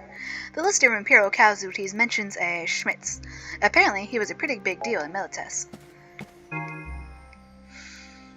Don't tell me, Class 0 got him, did they? They always get to kill the good ones. Why don't they get the same sum for the rest of us? Hi, Hiragi. This guy's got a name. Our class is always fighting on the front lines, which is also why we have... Oh, I talked to him before.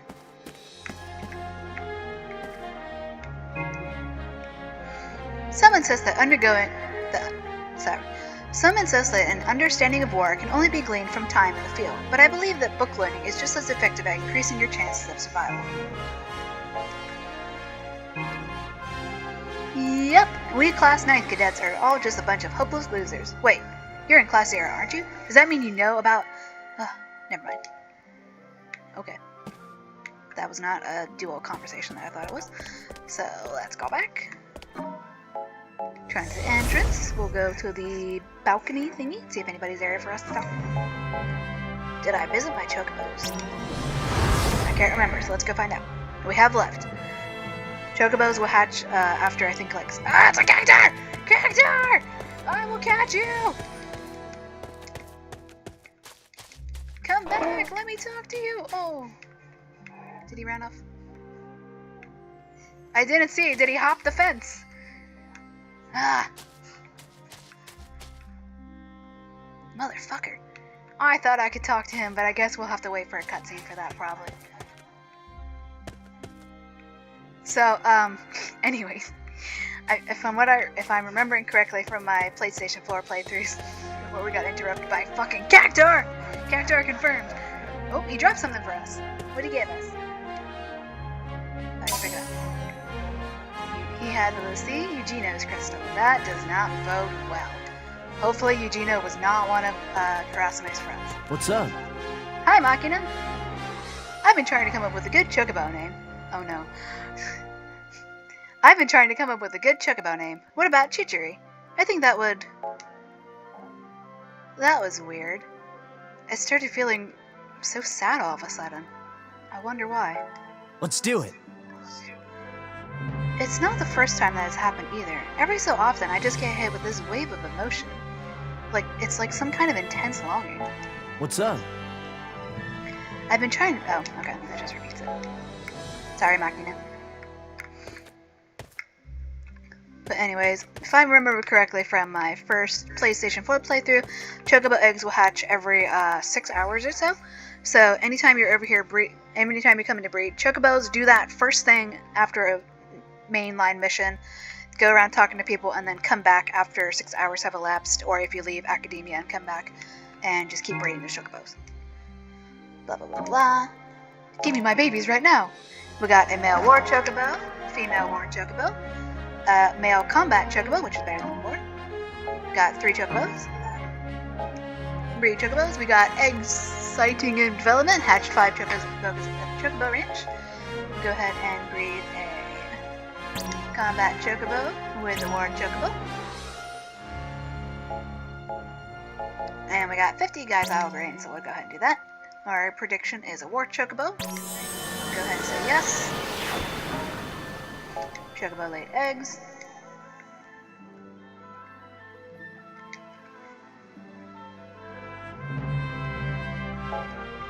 And then we'll come back next mission, after the next mission.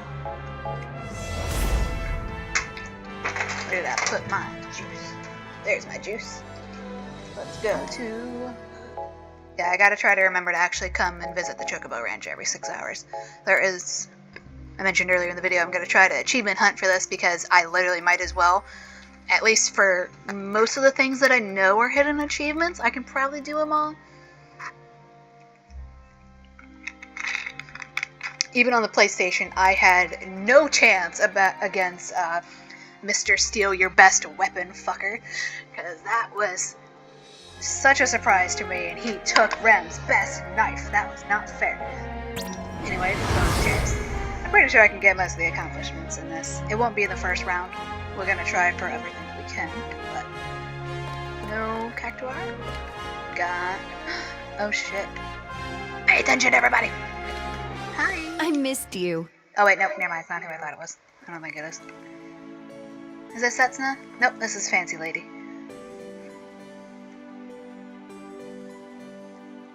Boob jiggle. Can't get away hello. from the... You're from Class 0, aren't you? Don't be so surprised. You kids are famous. Dr. Horatia's darling children. The ones who destroyed the Crystal Jammer. Oh my, what's this? Now you don't trust me? And you're not even trying to hide it. How adorable. My name is Emina. I'm a commander of cadets. I can't stop staring at her boobs, jiggling. However, Why would you do this? I don't have a class at the moment, so I'm basically no different from any old Tribune. But knowing that someone like you is a cadet, I wish I had a class of my own. I'm sure you'd much rather have me than Karasume as a commander. Please right? stop being so creepy to these Come children. and see me if you have the time. I never go out into battle, so you can always find me in academia. I'll be waiting. Please stop flirting! I missed you. This new bikini is pretty daring, but it's absolutely adorable. It's no fun to wear it around my room, though. I can't wait to hit the beach and show it off. Stop flirting with us, lady. It's so creepy. They give her literal boob jiggle animations, while Ace literally just stands there in the default, like, defiant pose that he has. Okay, we got 2 more hours. We can talk to one more person. Did I check to see if Hatsukamine has lessons for us?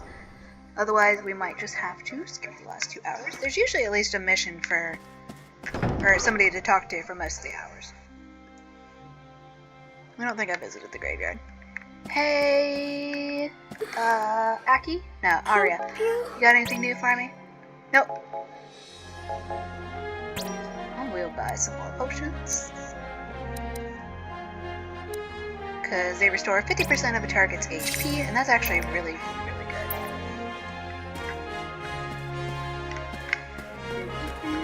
There's no lessons for us. Let's go to the cemetery, and then we might just go to Central Command if there's nobody here for us to talk to.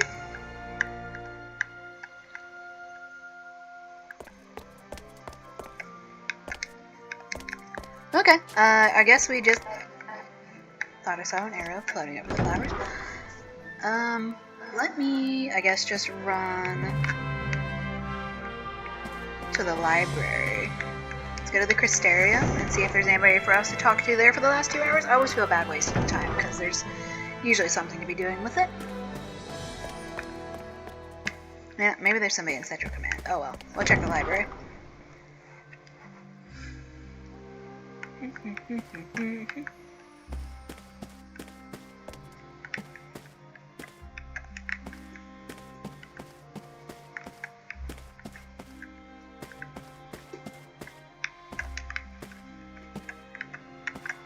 We can check out what's-his-face's lab. Oh, never mind. I can just read a book. The Nameless Tome, 14:7. Only the Chosen may enter that land. The Chosen will touch all creation and obtain that which is truth. Cool. It is reason outside of reason, the reason of Akito. It is power, the authority of Akito. And the sage proclaims, in all things there is meaning. In all things, mourning will end.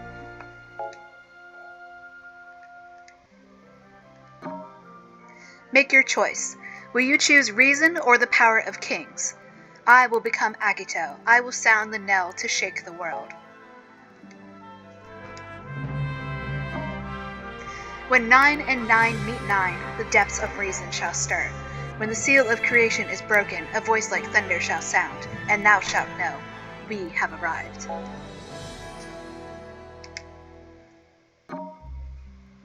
Okay, so it'll just keep repeating that. I didn't know we could click on the bookshelves. Can I do that with all the bookshelves? Can I read more books?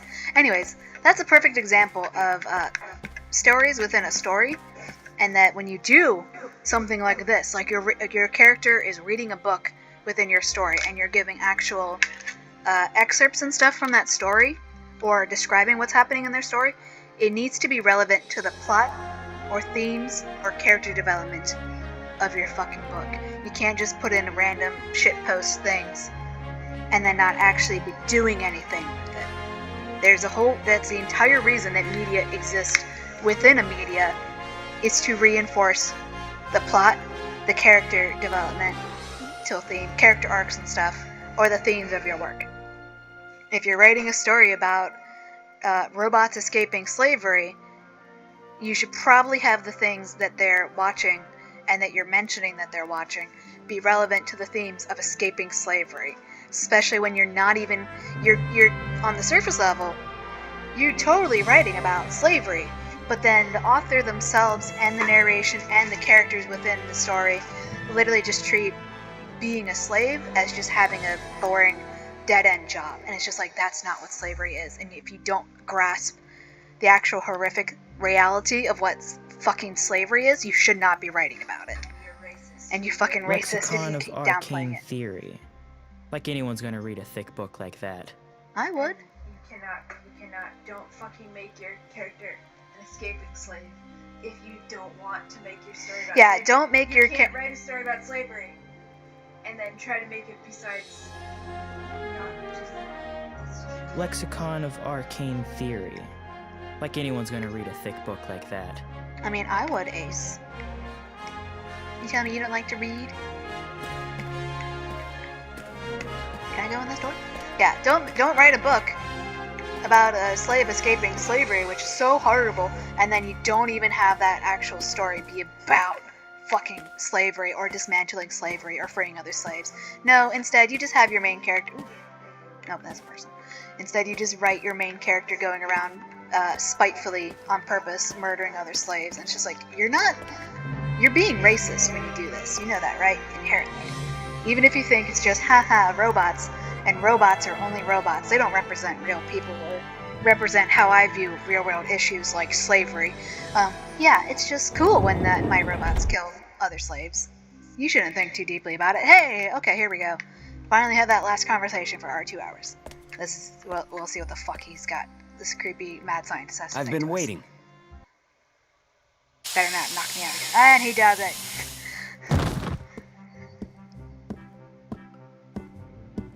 When it comes to muscle volume, male bodies are by far the most interesting.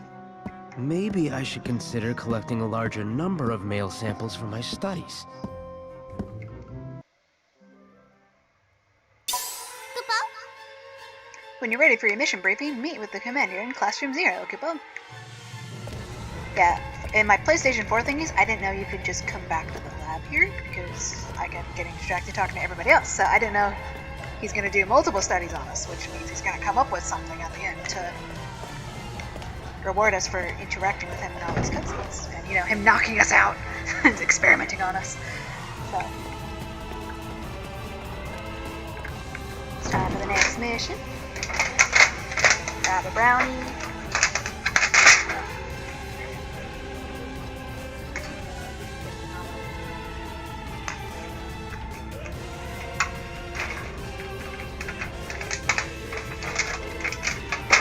So what's 100 degrees in Celsius?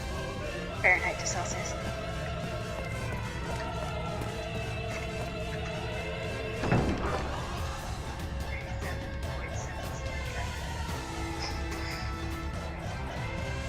Let's see what the actual temperature is right now with the humidity. Currently 109 degrees. That's why I'm inside instead of being out in the garden. That's why this channel has turned into also a gaming and media criticism channel, and at some point, media raving channel whenever I write a fan essay about the Wiki Views. Because it's too darn hot to actually be outside doing anything. Save our game. Armament. I should probably also check. Oh yeah, he's got a shit ton of AP. What did I get? I got...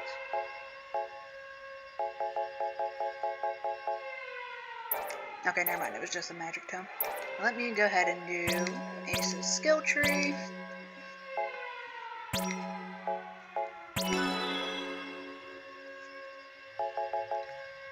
Got anything else you can learn?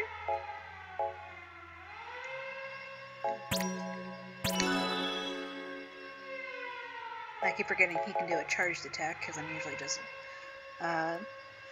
dodge teleporting my way around the battlefield. Cast finishing magic attack. No attack? Heck yeah.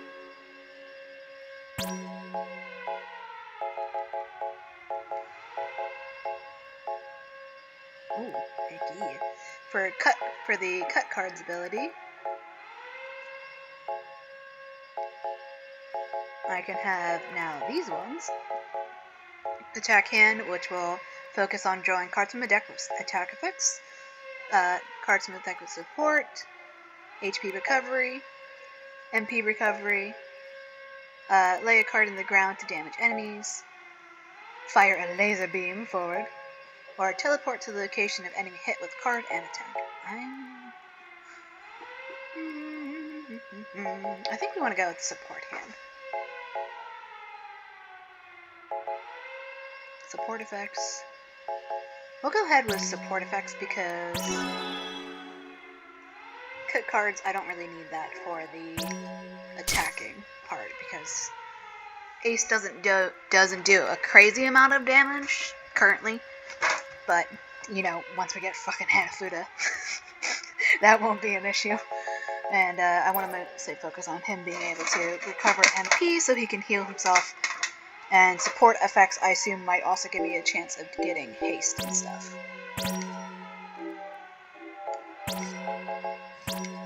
Let's go ahead and check everybody else's thing before this mission. Give her a twin spell.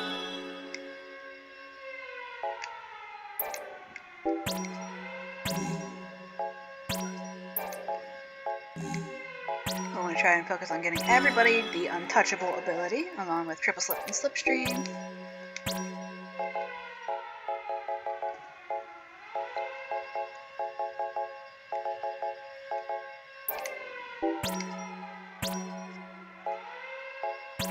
And accelerate, especially for people who are super slow.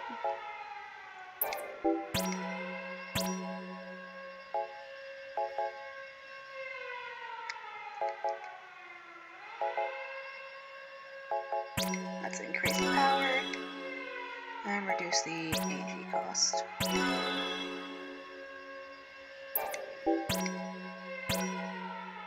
Triple slip. Slipstream.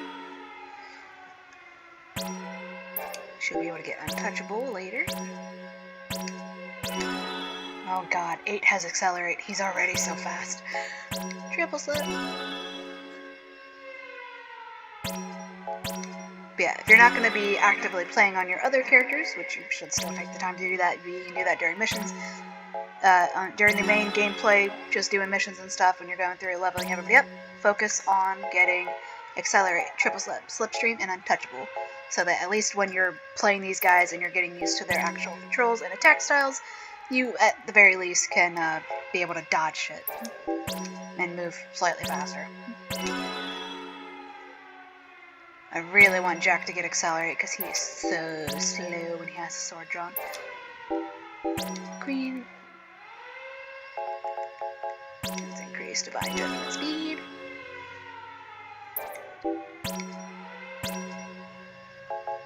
Slipstream. Give me untouchable. Give me untouchable. Nope. Okay. Not yet.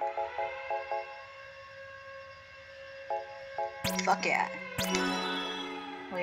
We can now fire while reloading. As king.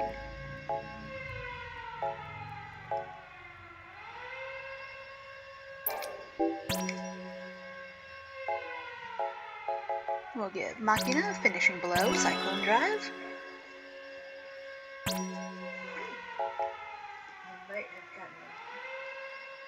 Fuck yeah.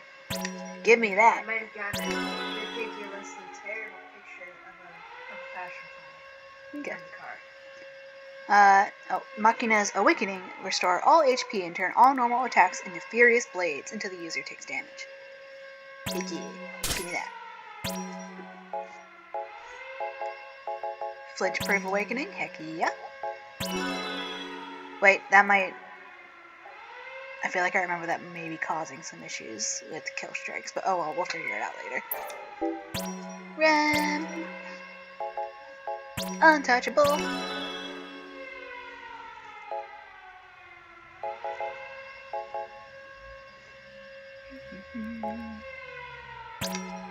Yes.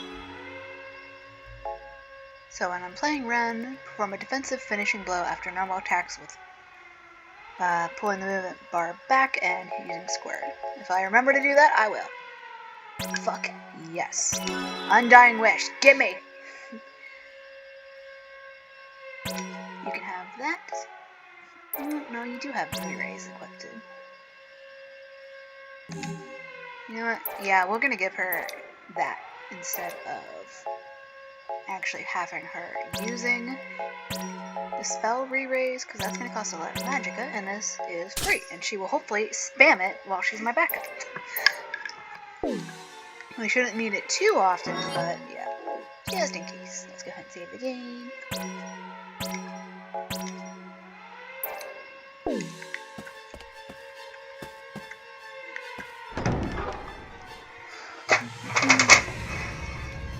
Grab a drink of water. We're gonna talk to everybody before mission.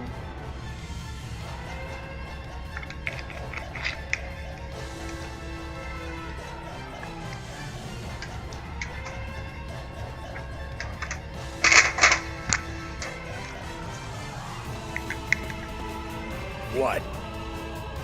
You'd better be paying close attention during our mission briefing, yo. That way, you can explain the orders to me later.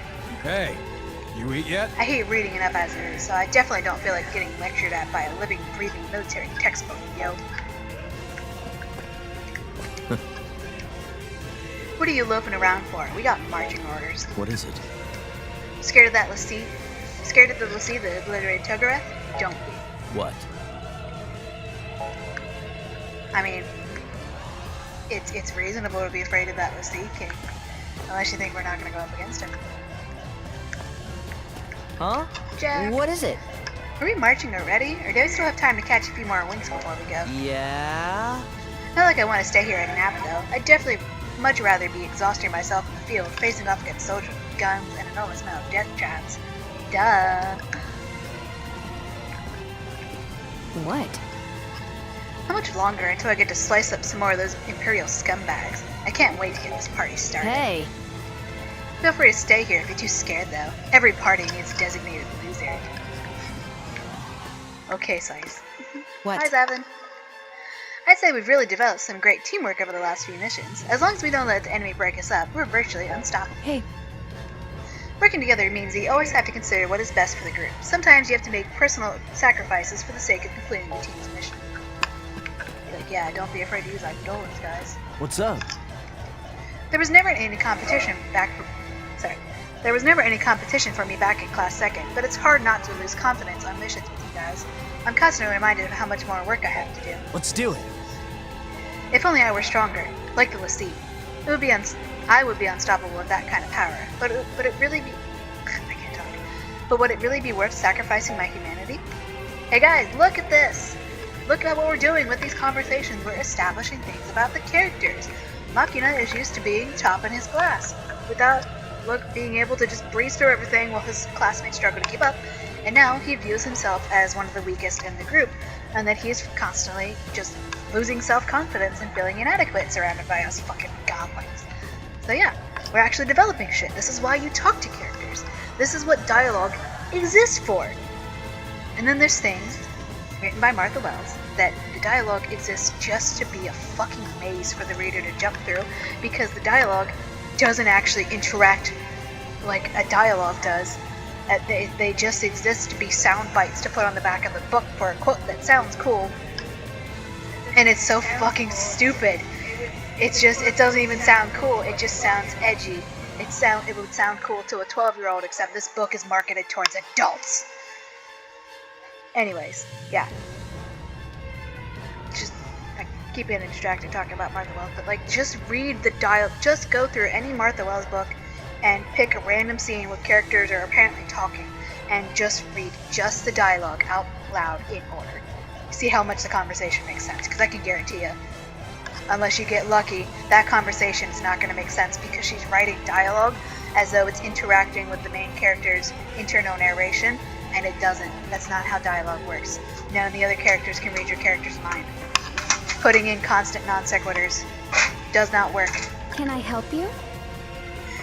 Rem says, we can't choose the time we're born into, but we can still choose the way we live our lives now. Sure, let's make the most of this world of ours, will we? Together we can paint a brighter future for all of Orions. Thank you, Remsky, for being such a ray of sunshine. and having meaning that you should be trying to do what you can in your life to make it better for everybody. Unlike Martha Wells' protagonist, who just waltz past an ongoing genocide, and you're supposed to look up to these characters and think they're cool for this. What is it? I must say, our 2 new classmates are much stronger than I anticipated, and it's such a relief to fight alongside such reliable allies. See, and here we have juxtaposition between how Deuce at least, views Machina and Ram, and how Machina views himself compared to the rest of us. Deuce is impressed by how strong and reliable Ram and Machina are. Meanwhile, Machina thinks he's slowing everybody down and that he's like super duper weak and a liability and stuff. Juxtaposition. This is establishing things about the characters. This is establishing things about our dynamics. We can do it. No matter what misgivings we may have, we can not hesitate in the field if we want to survive. I wish we didn't have to kill anyone else in order to save ourselves. What? Gator says, I gotta say, the new kids are so innocent that it's kinda cute. If they don't toughen up though, their pure little hearts are gonna get trampled from there. Hey, how you doing? They better not just be showing any compassion. They'd just better not be showing any compassion for Milites out on the battlefield. If I catch them being softies out there, then they better not expect any mercy from me. What? And again, we got juxtaposition. These 2 are sitting directly next to each other, and they have such wildly different opinions, personalities. We're establishing our fucking cast of 14-player characters' personalities. Why not take a break every now and then? This upcoming mission will require much more finesse than any of our previous operations. You've reviewed our orders already, haven't you? What's the matter? Unlike the Empire's Magitek armor, we Agito cadets are not machines of murder. Do keep our honor in mind when we march so as not to let bloodlust get the better of you. Hello. Hi, Sync. If I got to choose, I would definitely take missions over homework. Sure, sometimes you get boo-boos, but at least your brain doesn't hurt after a campaign. Can I help you? We don't have time to be moping around all down in the dumps. We gotta go out there and beat up the bad guys. This isn't the time to chat. Everyone's still pretty shaken up about Togareth, worried it might happen again. People practically jump at the mere mention of the word l'Cie. What's up? I guess everyone in the Dominion's forgotten that we defeated the l'Cie in the Liberation. Looks like our only option is to remind them that no opponent is too tough for Class 0. Bro, we cannot take on Primus l'Cie. Don't even joke about that. We're not ready. Okay, let me go swap to Machina so we can see what Ace has to say. Now let's just do Deuce because she's right here. Talk to AC. I'll try to remember to do this every time because this is the whole point. You guys are watching this, but you're not actually playing it. So one of the things with video games is, even with a big, huge cast of characters like this, just playing the game and fighting alongside people makes you like them and get attached to them through osmosis, which is mostly what happened in Final Fantasy 15. And then they ruined that. No matter what kind of weapons they throw at us, the Empire doesn't stand a chance. What do you want? What? You weren't afraid they might stick their big bad l'Cie on us, are you? We took one down in the Liberation, so there's no reason we can't do it again. Ace, stop being so overconfident. We took down a Secundus, not a Primus. Secundus is not a fucking nuke waiting to go off. Ace is almost level 30.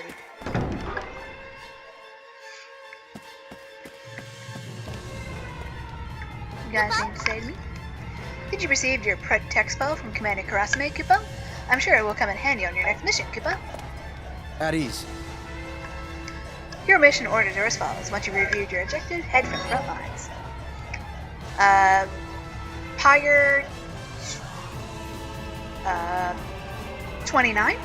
I'm not good at Roman numerals. I'm not good at math, so I just gotta sit here adding those up in my head. So, Pyre 29-842.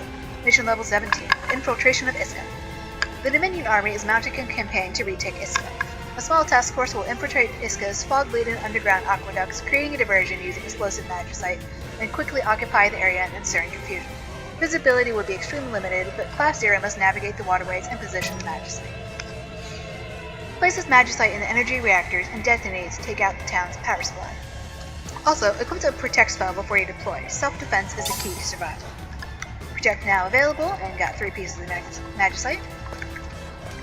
And because we are going somewhere that has fog, that is a general area on our way. that will make it so we cannot lock onto enemies.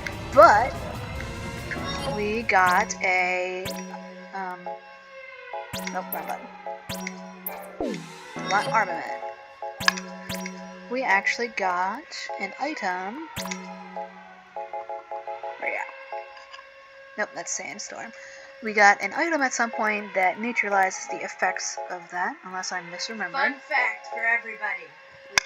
We now can't conclusively identify something as a common pawpaw until at least some of the flowers have turned fully burgundy, because the green flowers look exactly the same as a common pawpaw, but then if it's the hybrid, they only start turning into the three-pointed star shape when they are fully burgundy. That probably means nothing to any of you, but just in case.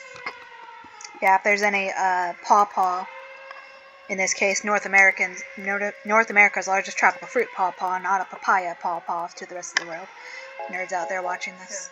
So there's a possible interspecific hybrid. It is a specific confirmed interspecific hybrid.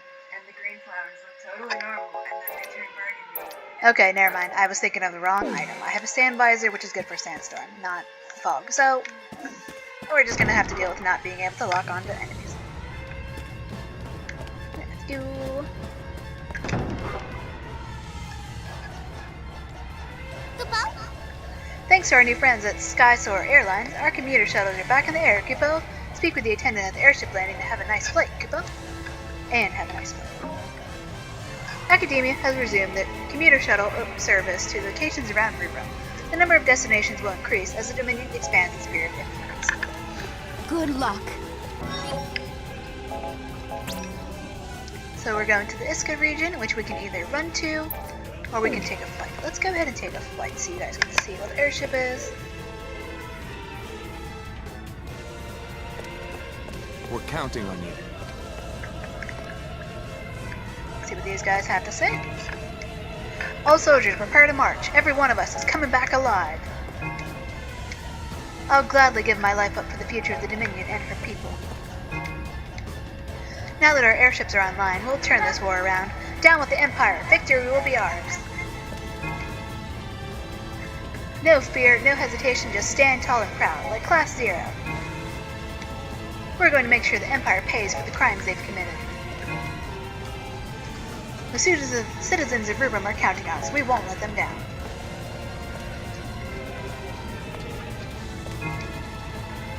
I don't mean to be a cynic, but does the Dominion even stand a chance in aerial warfare? I mean, we're going against dragons, so... No. This incident proves just how much destruction the Lassie are capable of causing, Kupo. I advise you to exercise caution unless you become collateral damage, Kupo.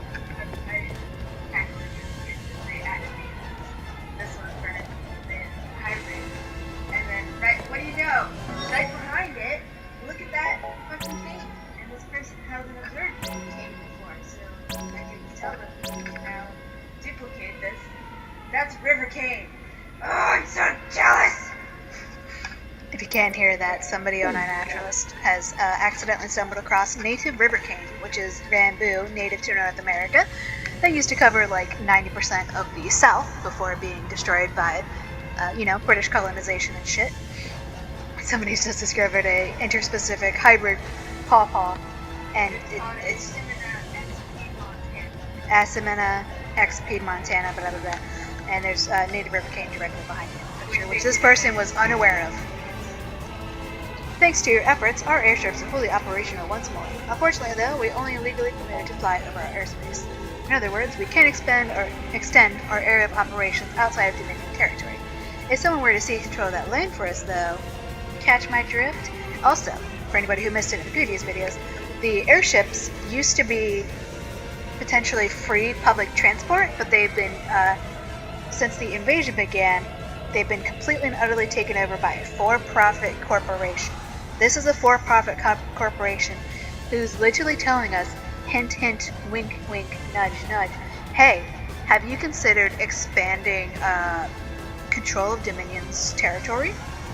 Have you considered maybe invading cities that didn't originally belong to the Dominion so that we can fly over that? That's totally a politically neutral thing for this corporation, for-profit corporation who's taken over a public transport thing to say. Yeah, totally. Martha Wells would view that as politically neutral. As long as it was the good guy saying it. Academia has resumed commuter shuttle service to locations around Riverrun. The number of destinations will increase as the Dominion expands its sphere of influence. I should warn you, though, that we aren't running a charity operation around here, which is taking a dig at public transportation. If you're low on gil, you're probably better off just trucking to your destination. Times are tough. Living it up once in a while is a good way to escape, but just remember that you'll have to pay for all non-mandatory travel out on your own pocket. Good day, Cadet, and where can we take you today? Migo. It would cost 150 gil, but that's not where our mission is, so... I want to talk to this man. So it looks like we are still walking.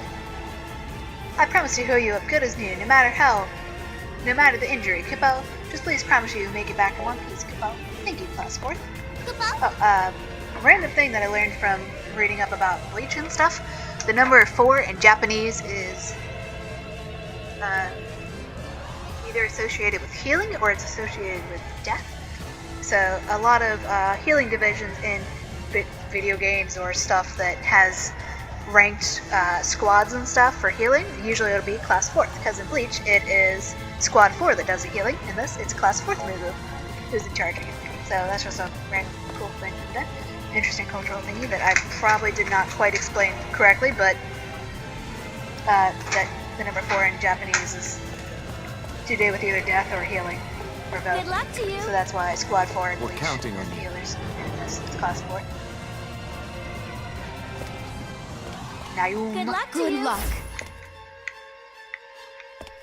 I'm rooting for So yeah, you. hopefully the expert trial for United Front will still be waiting for us after this mission, so we can do that again. Try to solo it as Ace, because everybody else is gonna die. I might replay that on the missions menu as just Ace and see how we can do. Leave Academia? Yep.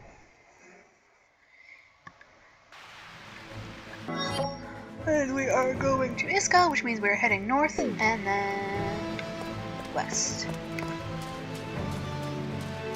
And it does give us a little arrow on the map. I could be riding a chocobo, but I'll save that for when we have to travel much further. Plus, we can maybe get everybody else. Kill strike!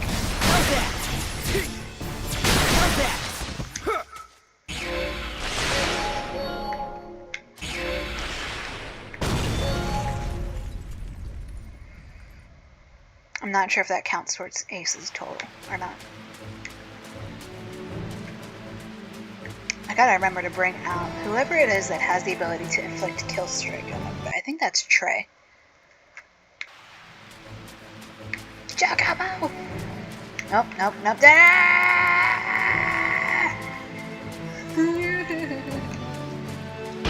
I can't remember how to run away from battles in this, so if that monster catches us, we might be doomed.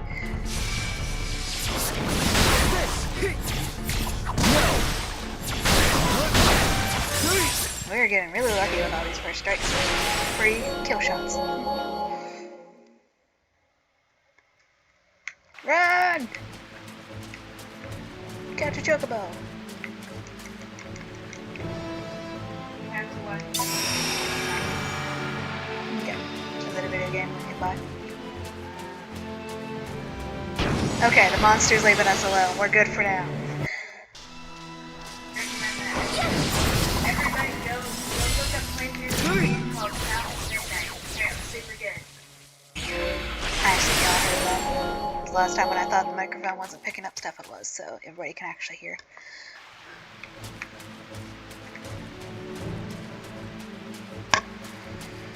Yeah, it'd be so nice if these controllers had a battery indicator on it, so I know when I can unplug it. Iska!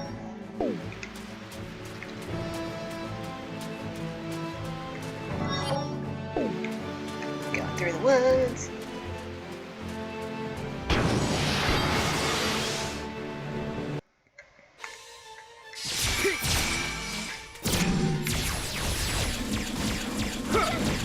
So this is an example of fog that I can't lock on until I'm like much closer to these guys.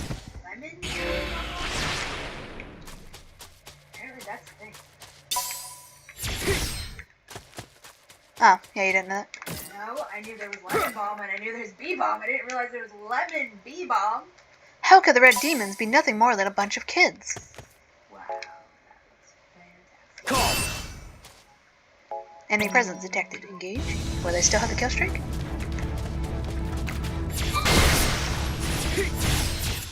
Well, this is a good way to farm items for you guys.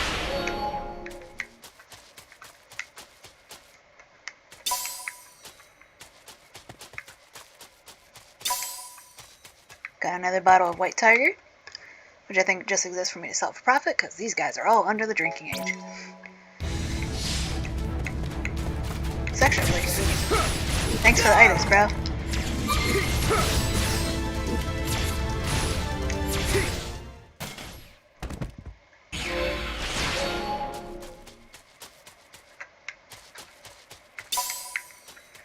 I love it when people on here just hug a tree and show how fucking massive it is. Now! Mm-hmm. Tree huggers.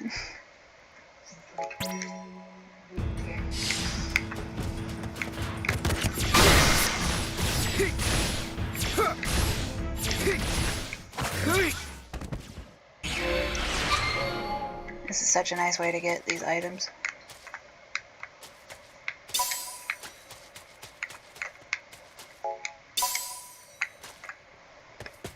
And I think that's it for the rounds. I think there's only 4. Oh, okay. There's another one.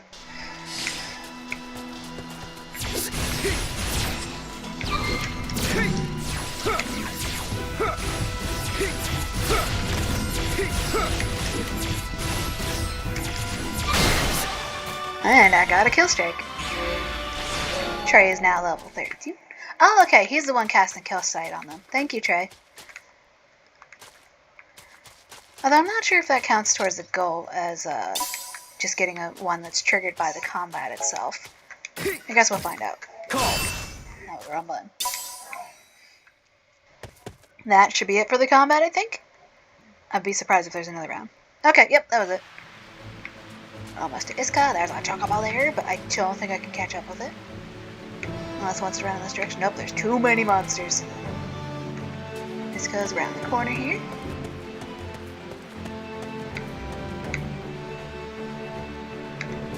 Monster. I think there might actually be a chest on those steps. I'll get that after we do this. Assuming we don't get teleported back home. I'm down with this hammerhead worm.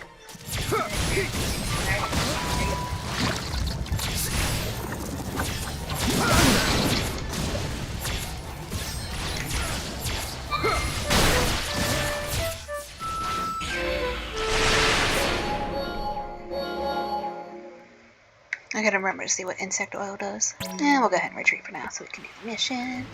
There's our chocobo. Infiltration of Iska.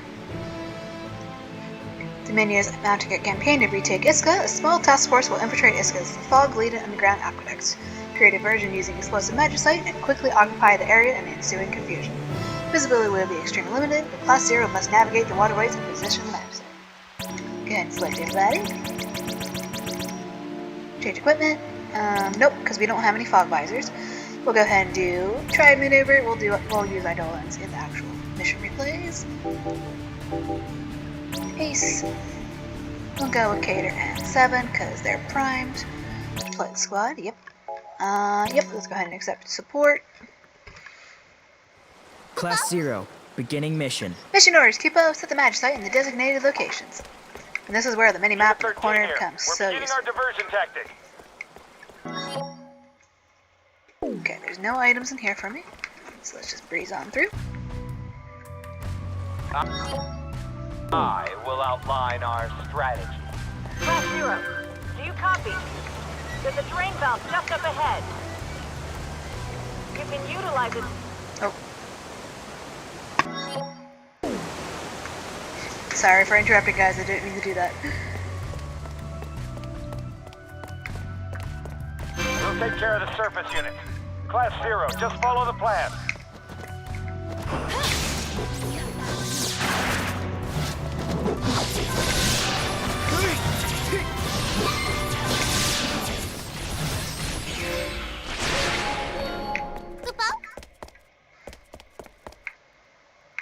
I'm here to help.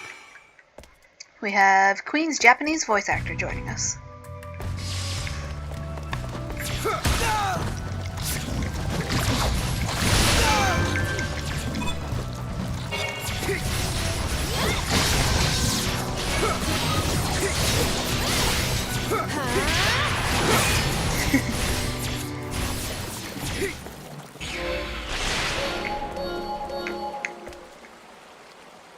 Did I see an item on the ground? Nope, apparently not. There's an item over here though.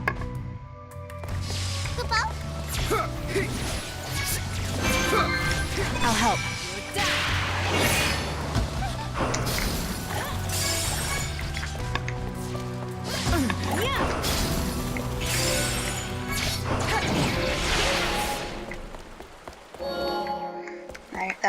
My task was for kill or defeat an enemy with magic using your active leader in 30 seconds. That failed, so we ran through to reset that.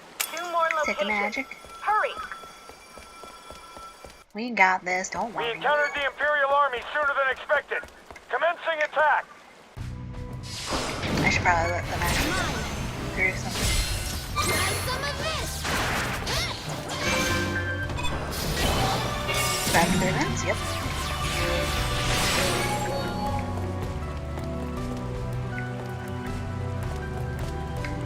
I want to take an extra 3 minutes.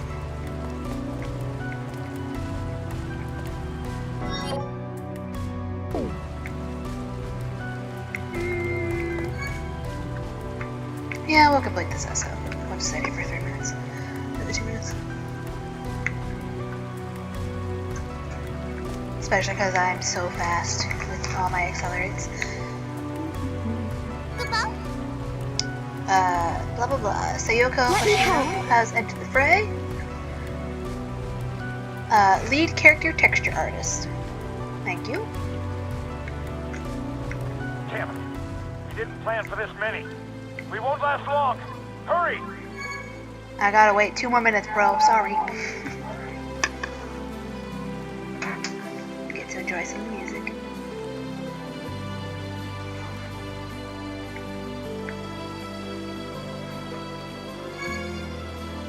Plus these guys are earning SP while we just stand here. Not as much as they would if we were in active combat.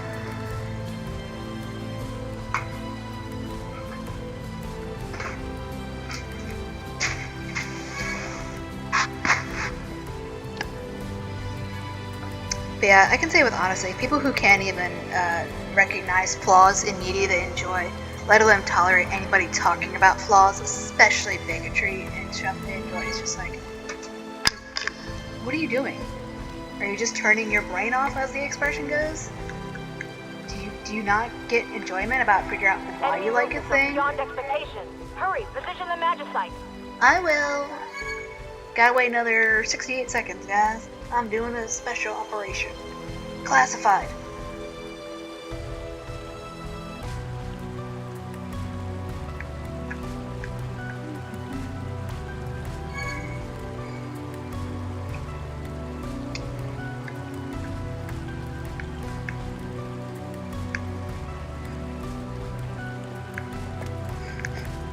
Sorry, Queen's Japanese voice actor and lead texture design. You guys are probably bored just standing here.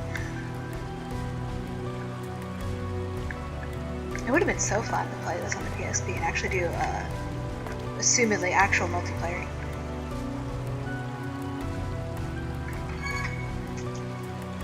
Because I know in some of the Game Boy and 3DS games for Pokemon Mystery Dungeon, which is such a non-sequitur, most of you probably, even the most Pokemon fans haven't even heard of these games.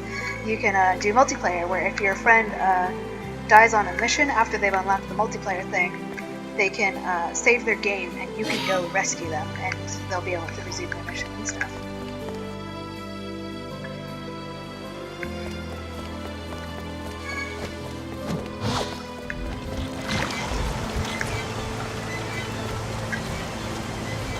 Wanna give me a kill? Aha.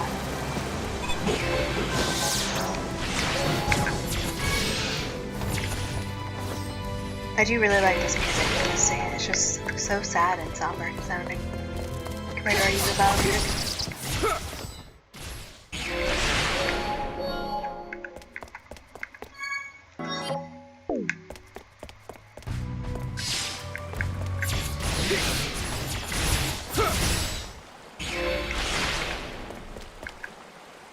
This is Unit 13. What is Class Zero doing? Taking her sweet time for her special operations. Keep going.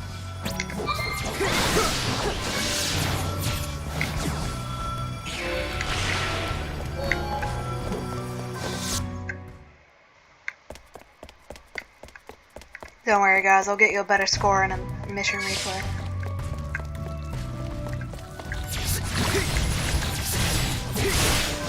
See, notice how I was spamming the button so I didn't get a kill strike when it did the lunge? That's why you don't do that. Here goes.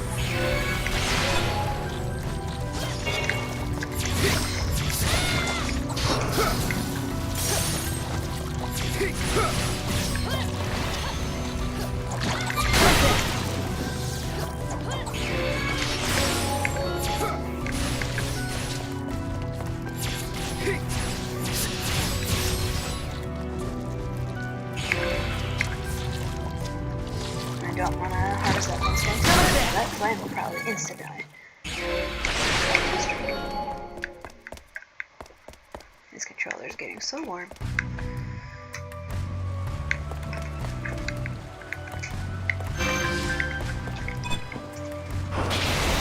Refrain from using magic so as not to load damage to your wrists. I'll decline that because I don't know if that affects what my other guys are doing.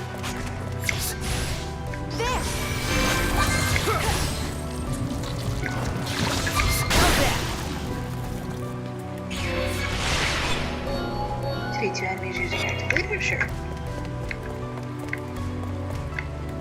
Assuming there's enemies in here.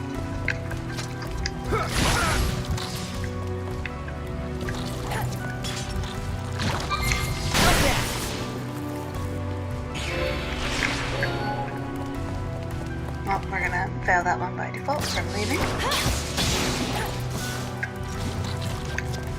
We're probably not gonna get a good time score on this because we're taking so long to get these questions, but oh well.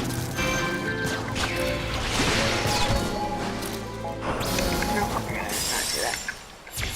Glad I didn't choose it now. That's the last one. Quickly, position the magicite.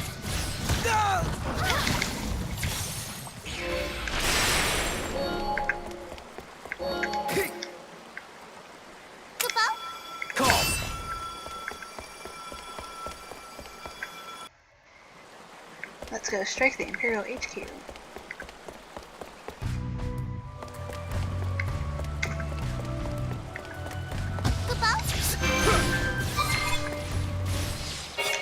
Fine. I'll give you a hand.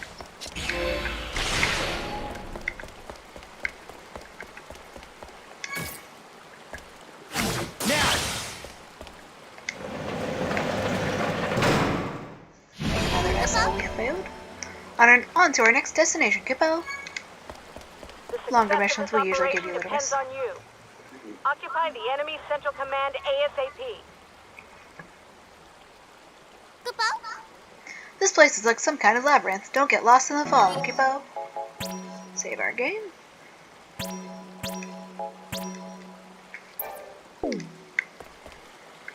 We don't need that yet. We might need to come back for that, but I don't think so. Stop! Who's there? Imperial troops? What are they doing here, Kippo? We have no choice. We'll have to force activate the magicite. The controller has exploded. The town's power is out. There are now only a handful of troops in your central command. Hurry! Occupy central command before the power comes back on.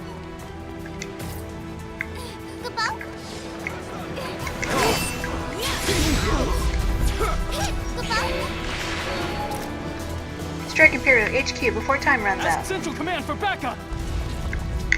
I can't. Our communications have been down since we lost power. Damn it! So that's what they were after! It kind of does. No time to fight. Drain the water. Keep moving. Keep out. I'm here to help.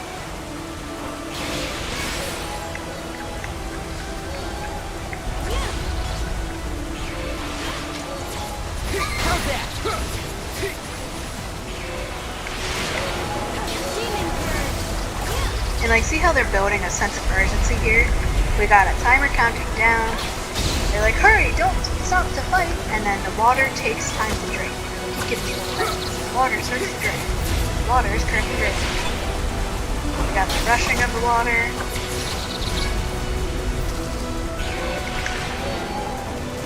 Finally down here, so I'm just gonna go through. Maybe we will get a good little bonus thing on this mission. Wait, I'm here to help. No thanks. Oh, where are we going? This way.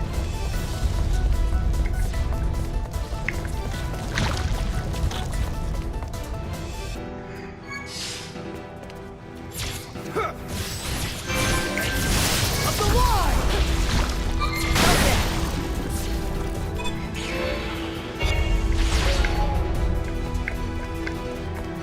Yeah, fog also means it's really hard to see down here. So you're mostly just going to be navigating based on your mini-map.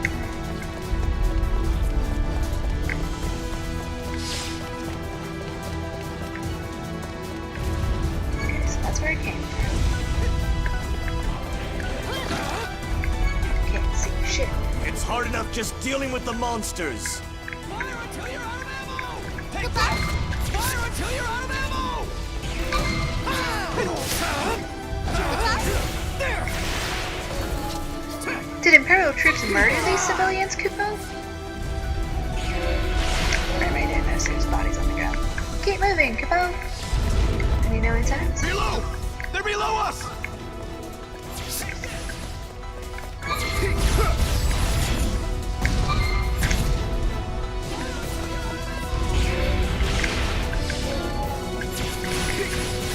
Spray 'em!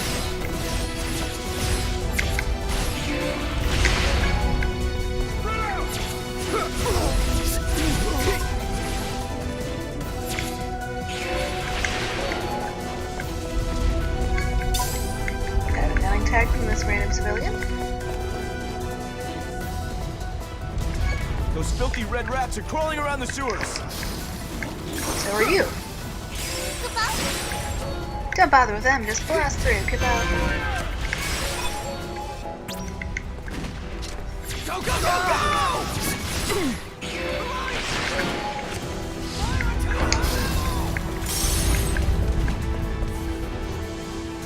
That way I came. Okay, so it's not.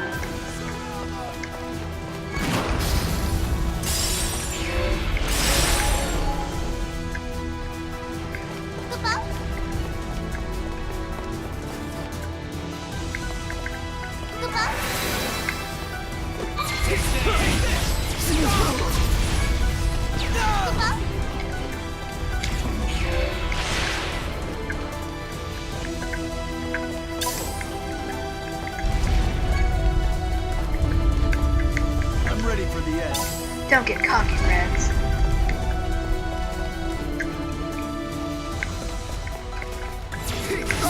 Yeah, this mission is really good for collecting Phantoma with everybody. As a replay mission.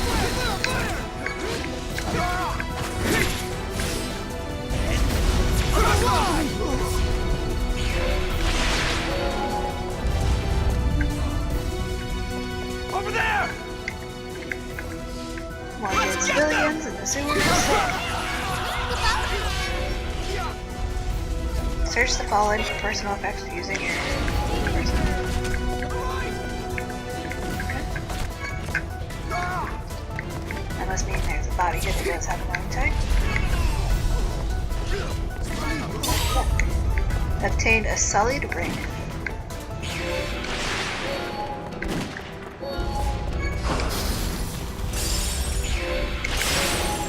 Enemy sighted! Commencing attack!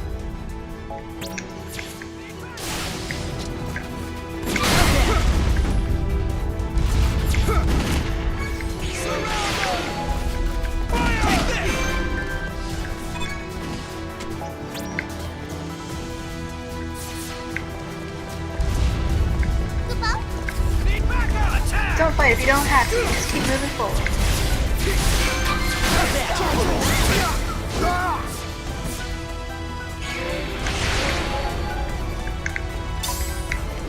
Yeah, this mission is pretty good for item farming. It's pretty easy to just breeze through. Lots of Phantoma harvestable.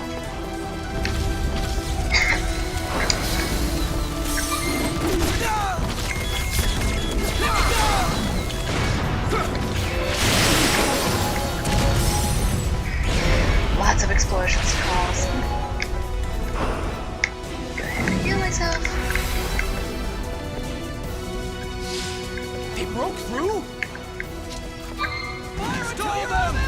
Just stall them!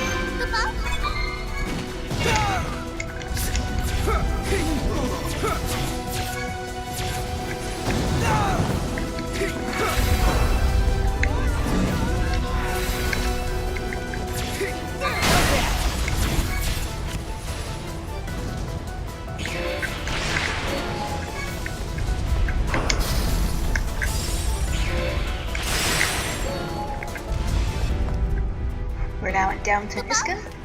The Militesi camp is just ahead, Kupo.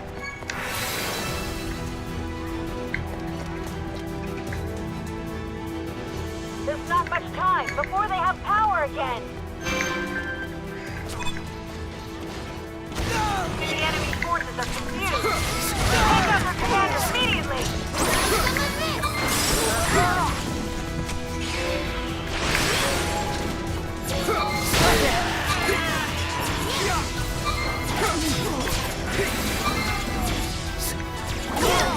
Show the relentless savagery of war!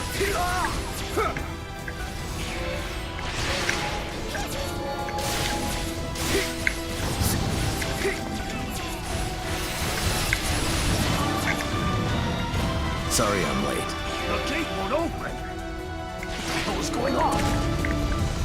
Call back Mission nearby complete. units. This area must not fall. Literally killed this guy before he could even finish his dialogue introduction. Mission accomplished, Kupo. I knew you could do it. B rank for playthrough time, so not too bad. Hey, we got an A! That was surprising.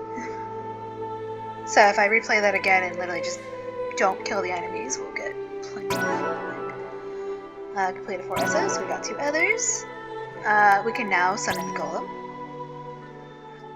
Save your progress, yes. Oh, I meant to increase my difficulty to officer level, because I can unlock Eidolons from doing that. Chocobo! Aha! Captured female Chocobo. Let's go back to Iska to visit.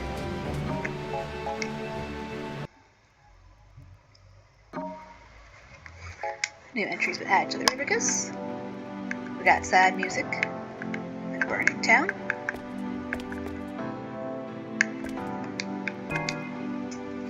The Empire demolished our buildings, razed our homes, and contaminated our water. Even if we managed to recover from this destruction, the damage to our psyches has been done.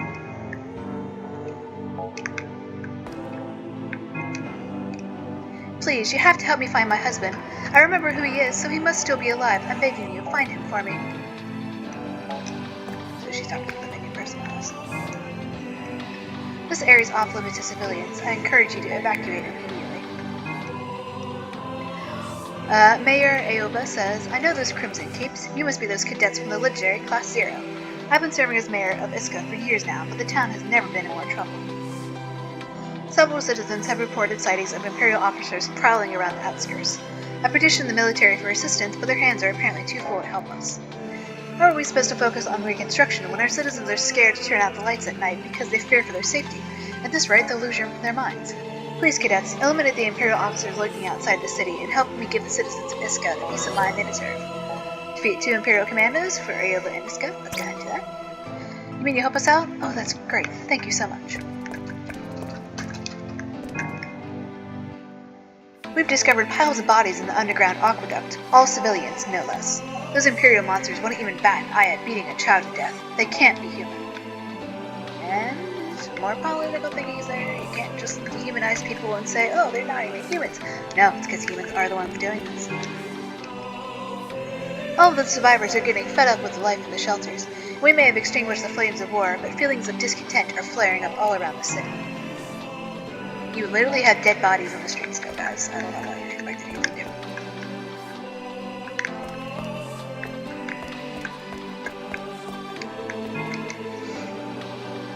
Iska was an industrial town, a shining model of the spirit of the Dominion, but I don't even think hard work and ingenuity would be enough to clean up this sorry mess.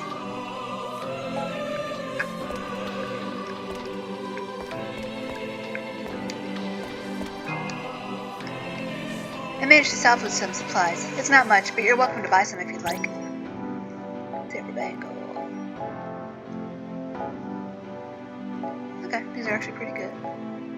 Tactical vest increases ballistic resistance by 10%, increases piercing resistance by 30%, impact resistance by 10, increases cleaving resistance by 30. We will go ahead and buy one of those Guardian armors because reasons. I think we're getting the other ones. We don't actually need it just yet, but we will in the future. So let's go kill 2 Imperial commanders in random encounters. Can anybody get anything else? Quick draw 2, cast level 2 finishing magic, you.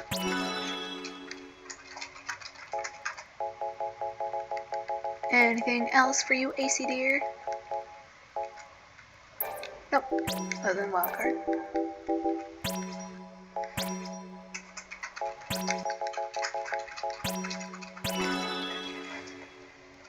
Getting the max charge for anybody's charge shots is always a good idea.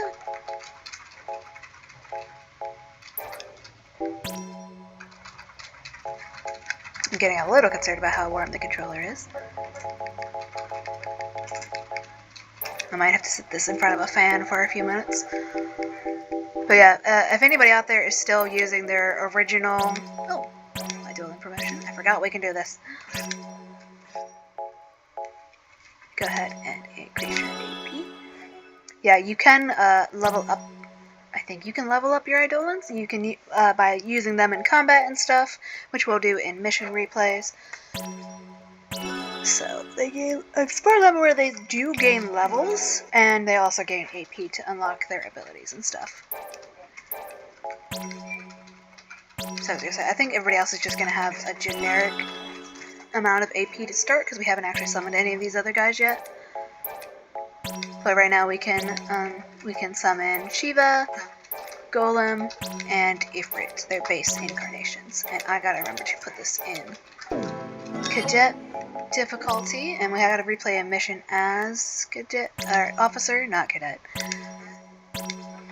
Because when we play missions as a higher level thing, we can unlock Eidolons automatically. Chocobo! I might be able to farm Chocobos just by walking in and out of Iska. That'd be funny. And I don't know if I mentioned it before, but you can do as many things on the world map as you want, and only 6 hours will pass in Academia, as long as you're not doing an expert trial, which takes a flat 12. So you need 18 hours to be able to do a trial.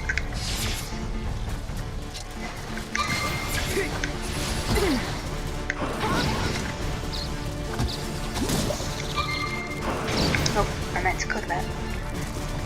Come on, do it again. Too slow.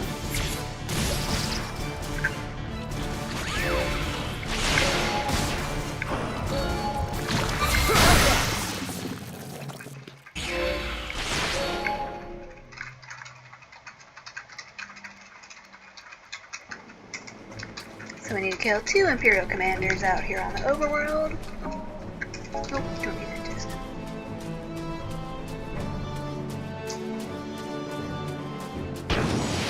I might run around on those steps over there and see if there's any items. I feel like I can maybe get all the secrets. That might be something later.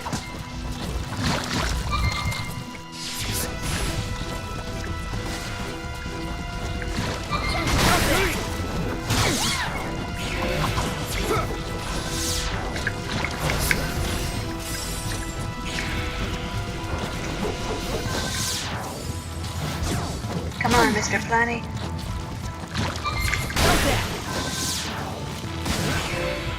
Purple pajama! I gotta remember to update my magic later. Especially Cure. We need that to cast a little bit faster, please. Let's go run around all those steps and see if we can find some Imperial Commanders.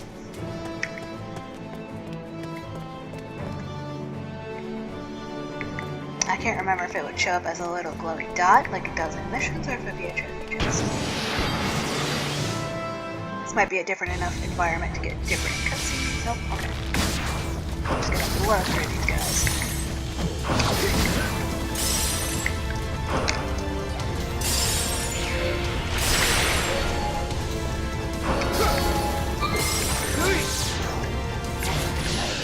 Melee attack instead of a ranged attack. I could have gotten that as a kill.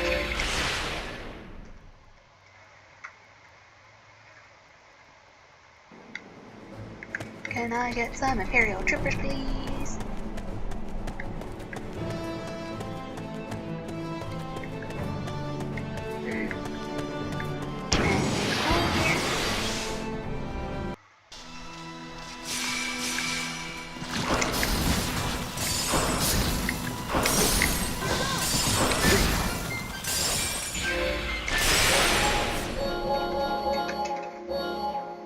We got one Green Phantom.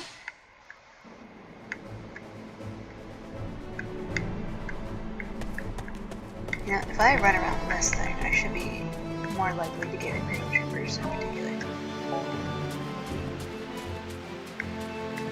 I wonder if it's because I'm spawning. That's why I was just getting monsters. Can I get some Imperial Troopers, please? There we go! Well, Colossus, I don't know if there's commanders in this field.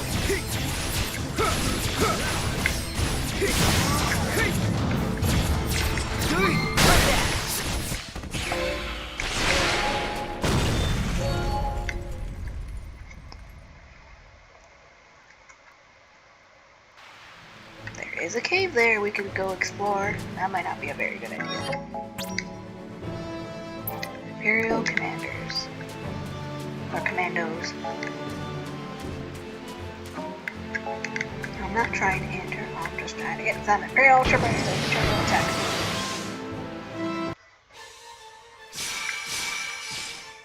Still no Commandos.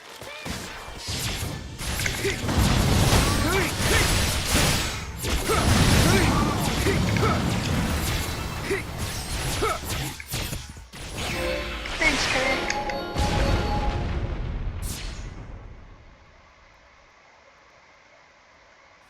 Nah, we'll retreat. We want Imperial Commandos. Let's go check out this cave. Nope, I can't go in there yet. Well, we can make ourselves sad. I can make myself sad. Won't mean anything to you guys yet. Oh shit, we have kill strikes on us because we've been ambushed. We're gonna dodge until that fades. None of you guys get hit, please.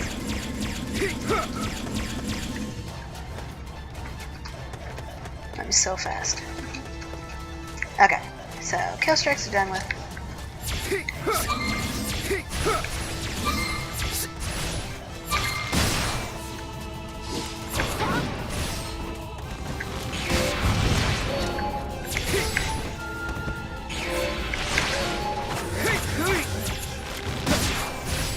I wonder how they decided what kind of music she would play.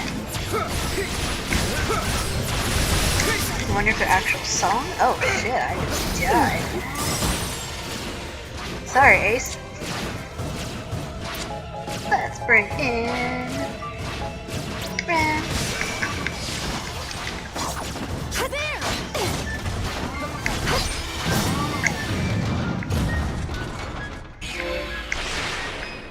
Well, Ace is dead, so we'll just play as Ren for a little bit. Level 18. Should be able to handle stuff. Can I get some Imperial Commandos, please? Okay, nothing up here yet.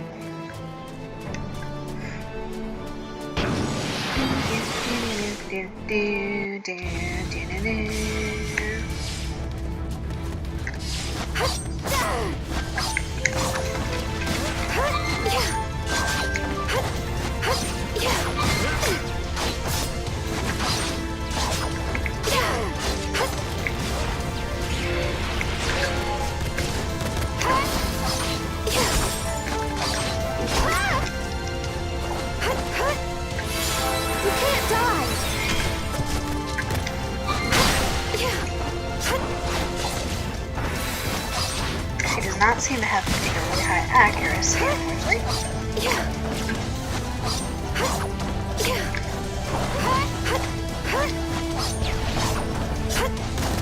Like, I'm mostly just kind of attacking in their general direction, even when I'm right in front of them.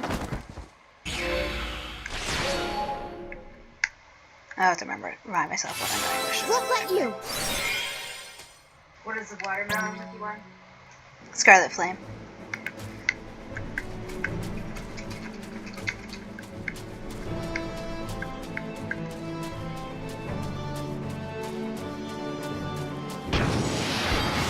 Let's get some Imperial Commandos, please.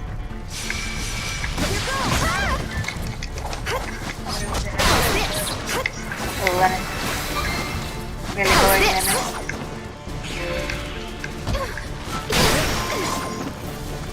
Well, those hopefully all counted as kill strikes for Remsky here. But still no Imperial Commandos. They really are afraid of us, apparently. Oh, there must be somebody who's Phantom I gotta harvest. Or not. Retreat. Give me my AC back.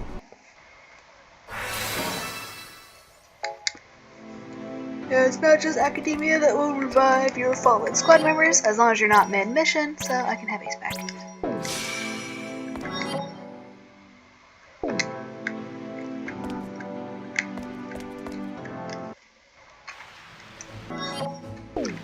Yeah, I might just run in and out of Visca.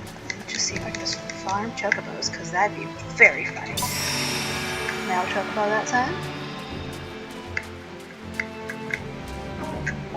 Enter Iska.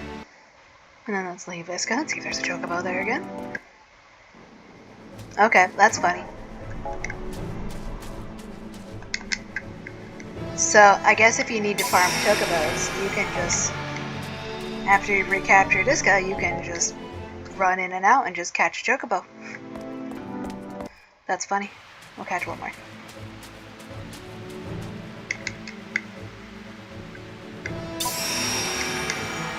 And I think most of the ones on the roadmap would just be regular chocobos until you get to higher level areas. Can I get some Imperial Commandos for this poor dude's task?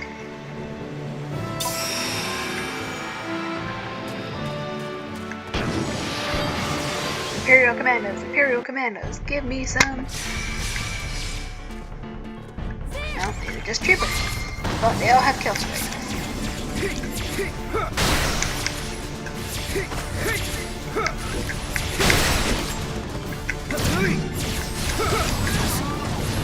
And I managed to miss all of them with the kill strike effect.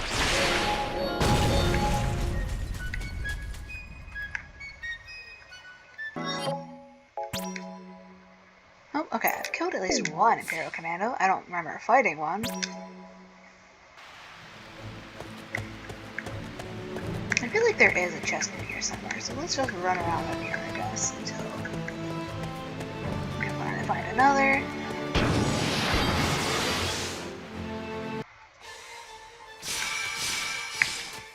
Here we go.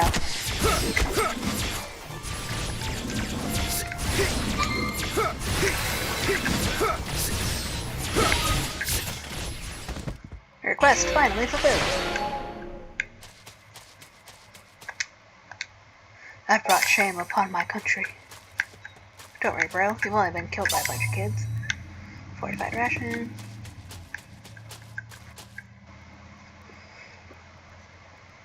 We'll go ahead and retreat because we got that fulfilled. Let's go back to Iska.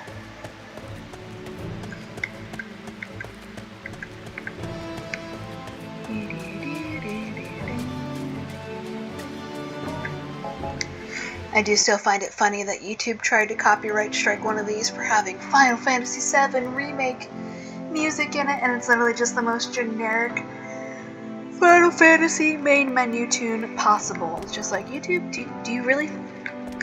Whoever's in charge of your copyright flagging system doesn't realize that's just the generic Final Fantasy opening? Excellent work. You cadets are quite reliable for kids your age. On behalf of the entire town of Iska, allow me to thank you. You gave me a Sentinel emblem. What's that do? Ooh, got a cutscene? Nope, okay. Let's see what the Sentinel emblem does.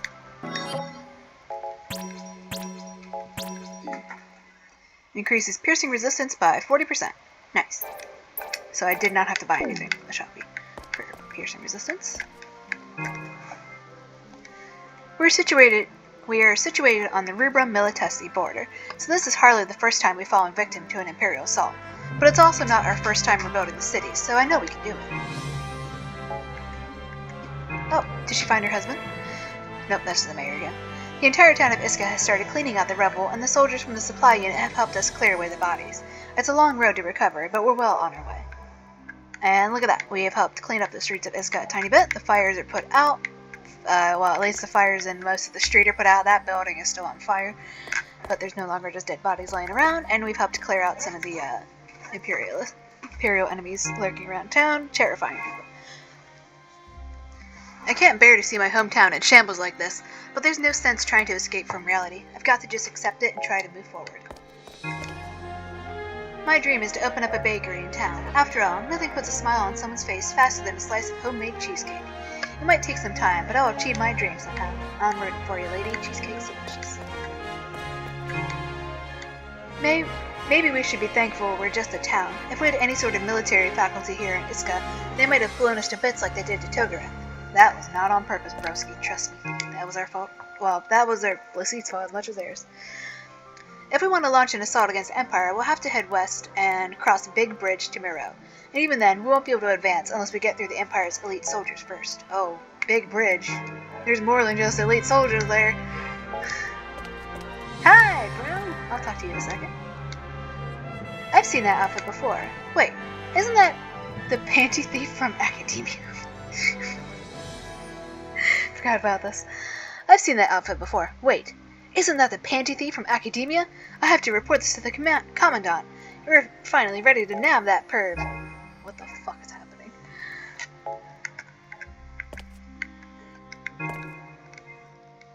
That guy's been standing over there for ages, but judging from the look of him, he's definitely not from Rubrum. What's he doing here in Iska?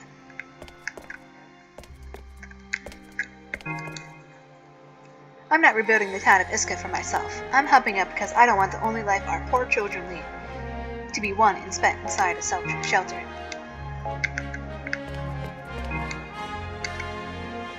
I'm not even from this town. I'm a merchant from Akri. Time is money, and every second I spend here brings me one guild closer to bankruptcy, so hurry up and let me get out of here. We receive reports of Imperial activity in the surrounding area. All the citizens are prohibited from leaving the city at this time, so they're talking to the commercial dude. Well, don't just stand there. Either lend us a hand or get out of the way. This rubble isn't going to clear itself out of here. I can't believe it. We still have 20 years left in our mortgage, and it all went up in smoke. All that gil I spent turned to ash in a matter of minutes. My husband upset about us losing the house, but I'd say we're actually one of the luckier families in town. He should just be glad that neither of us lost our lives. My, if it isn't if it isn't one of Dr. Alratia's precious children. Oh, of course I know who you are. The good doctor's already told me all about you. I'll trade you a little something I've been holding on to in exchange for 40 magenta phantoma. Well, what do you say? I don't know if I have that much, bro. I think that means I gotta kill high-level enemies with fire. I'll have to double-check the little phantom guy. Let me do that real fast. I might be able to farm that around here if I kill people with fire attacks. Oh gosh, this controller is getting warm. Let me turn the controller off for a minute while I stick it in front of a fan. I think I'd started saying it before, but if anybody out there is still using your original name brand PS4 controller, generic controllers do exist these days.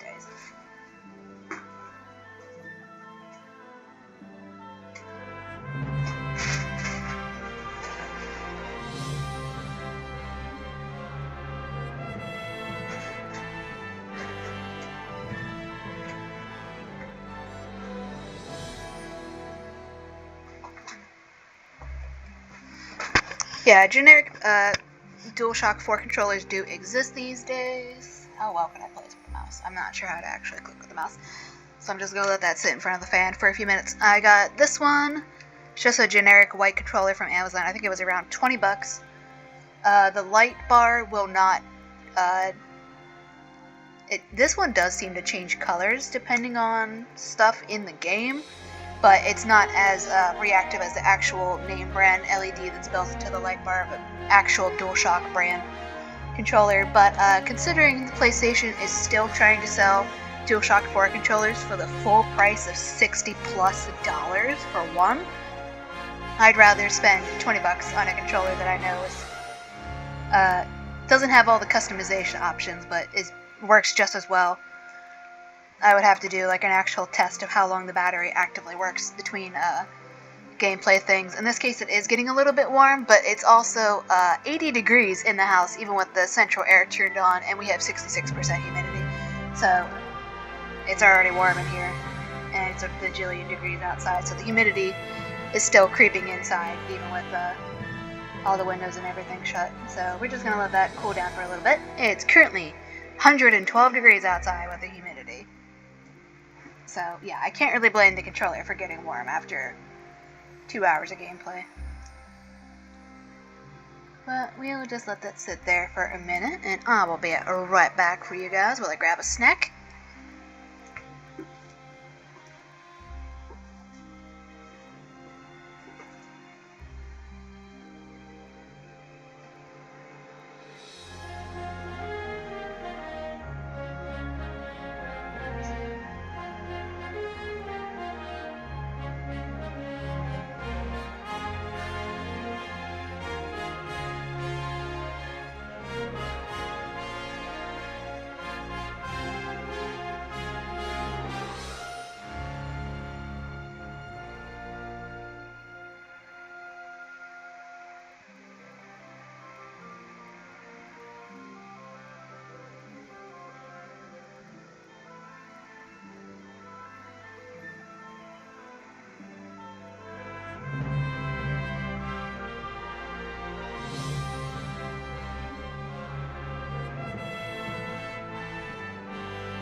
Okay, I'm back from grabbing a snack.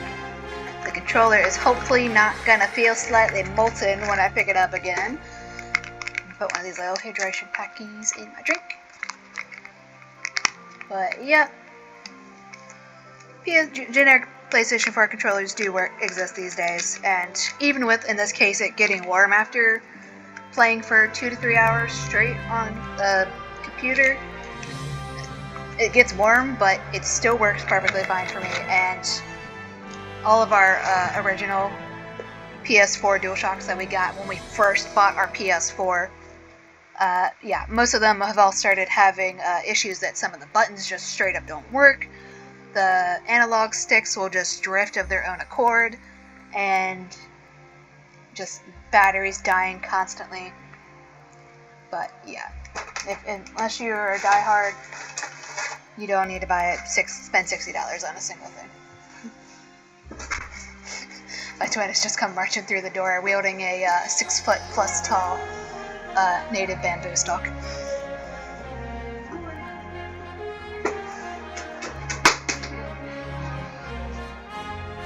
Okay, controller feels at a nice decent temperature again after sitting in front of a fan for a few minutes. So let's go ahead and turn that back on. There's a guy from Lorica here, if you want to see his dialogue. Since you walked away before I read it out loud, one of these guys says, "Hey, I recognize that outfit. That's the panty thief from Academia." Yes. A panty thief from Academia. Somehow I doubt it. I think these guys, yeah. This guy is from Lorca, which is why he is, well, he's not actually as tall. Well, he's tall compared to Ace, but I don't know how tall Ace is compared to most people. I think he's shorter than, Ace is shorter than King. But the guys who are wearing this armor are from Lorca, which is the crystal state of the Black Tortoise Crystal, which is no more. So, talk to him. He's probably going to give us a cutscene. Nope, okay. His name is Atra. Hi, Atra. I recognize your name from my last playthrough, but I don't remember the details. Greetings, Cadet of Rubrum. My name is Atra, and I hail from the great kingdom of Lorca. Since fate has thusly brought us together, perhaps you might assist me in a certain matter. Listen to his plea? Yes. Oh, okay, this is the guy. When a lessee fulfills his or her focus, he or she... So this is why we use the singular they pronoun, guys. When a lessee fills their focus, they sublimate. That's so much easier and quicker to say, guys. Anyways, when a lessee fulfills his or her focus, he or she sublimates and enters crystal stasis. On occasion, shards will break off, and these gems are known as lessee stones. Contained within these crystals are the final thoughts of the now crystallized lessee. Should you be so kind as to deliver these gems to me, in exchange, I shall interpret their last words for you. I got some, bro. Could it be? Why, that must be none other than the lessee Mizua's crystal. I am loath to ask, but would you be averse to parting with it? We can go ahead and give it to him, because there's nothing else for us to do. It literally exists for us to get their lore from him. Many thanks, friend. I am greatly indebted to you. Now, I call upon thee, lessee no longer of this world, reveal unto me your memories. Now we get a little text box from the Vermilion Bird lessee Mizua. 20 revolutions did I spend at Academia, wandering those halls in search of my life's meaning. 'Twas only in the year 270, when a consortium arose to govern magical affairs, that mine aimless ambling ceased, and awoke did I to the focus granted to me of the crystal. And now, having awoken to my purpose, I might finally return to sleep.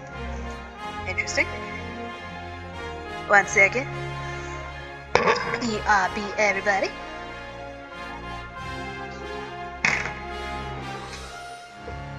I can kind of smell from here. It's not that your camera's on.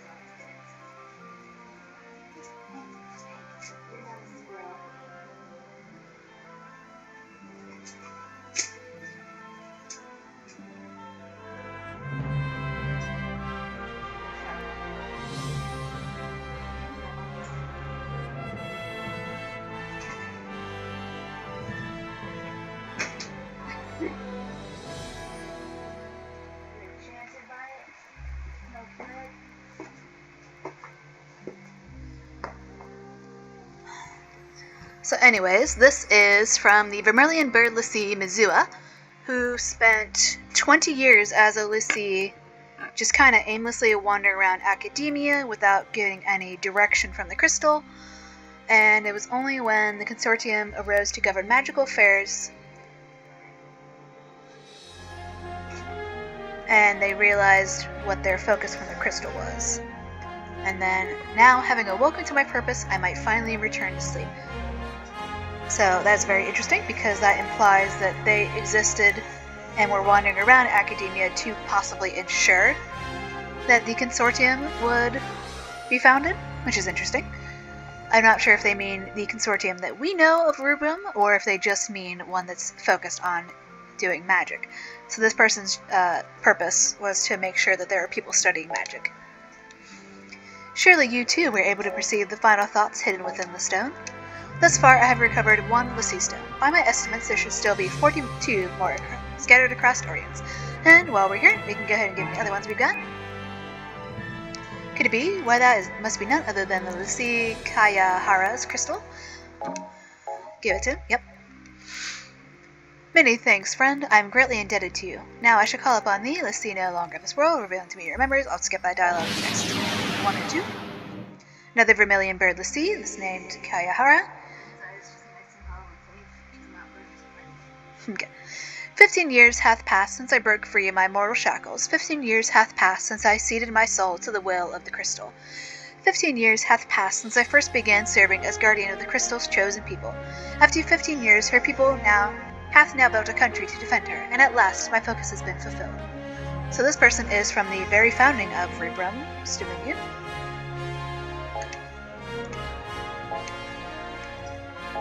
We got another 41 stones to go. We'll give him this one.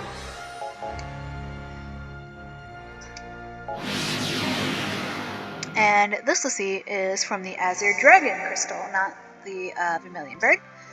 And this is Laziline. Nearly 1 score ago, into the kingdom of Concordia I was born, or so I am told I am. Not long have I lived, yet already faded my memories have. Not even my focus can with clarity I remember. With Lord Kalen's aid into Naraku, a dreadful something I did steal. The crystal's will I followed, and my purpose I have fulfilled. Ooh, I know what this is about. Something was sealed into the depths of Naraku. Something dreadful and not able to be named. And that was this Lassie's entire focus. Keep that in mind. And I think that's it. Oh, okay, I do have one more. I got Yugino, I forgot about that. Let's go ahead and give it to him. Another Vermilion Bird Crystal. Lassie named Yugino. My wounds cry out for treatment. Shrieks of pain echo throughout every inch of my flesh. But I harbor no doubt I have served my crystal well. The precise number of Lassie I have slain escapes me, but such figures are of little importance. All that matters is that now, in the fortuitous year of 666, I have fulfilled my focus. 39 more Lassie stones to go.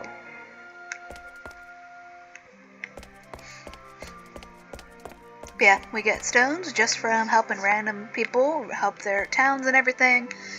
We can find them after significant events. They can be found on the ground during and mostly I think after missions. Only once. No, you can't get duplicates. Chocobo!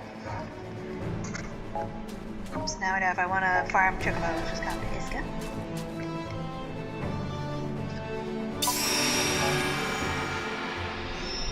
Do I have any other requests? Nope, okay. So, let's go ahead and just return to Academia through teleporting, because we can.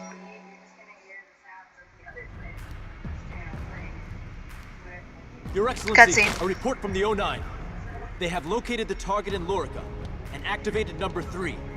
We estimate it to be under our full control by 1100 tomorrow morning. So, it's finally come. Inform Kunmi we will no longer be requiring her inferior services. Rude.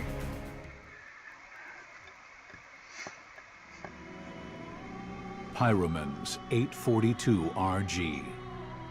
The Militesi Empire excavated the Black Tortoise Crystal from the ruins of Lorica and placed it under military control. All Lorican Alliance territories were now occupied by the Militesi Empire, coming under complete control of the Imperial forces. This news spread quickly to the far reaches of Orience, sending shockwaves throughout all of Rubrum and the Kingdom of Concordia. Can I talk louder now? Yes. Kupo? You have all been working so hard. Kupo brings a tear to my eye. 3 hours and 12 minutes. Or 3 days, 12 hours. Kupo?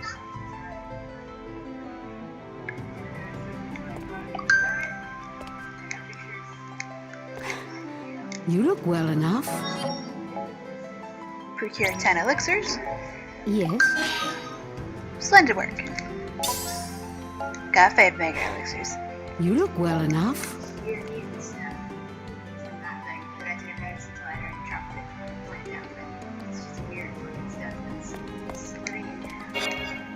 Okay. Okay, so we have lost our chance to do United Front until the next playthrough. So if now that we have access to expert trials, we're going to be doing them first. So we can do Expelling the Empire and Clash of the Caverns.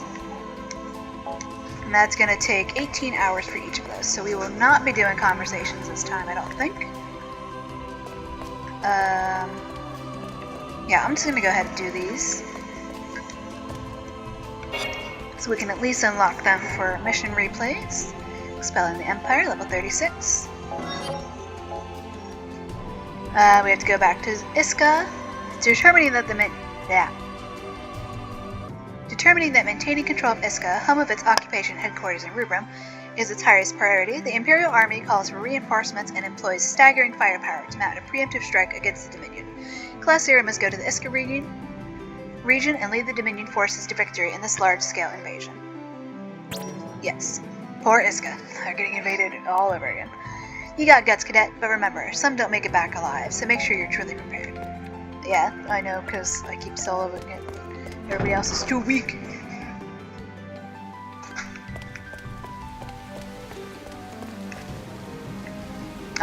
Yeah, we're gonna check on our chocobos quick. Lay some more eggs for the chocobos, and then go do that. Because whatever 18 plus 18 is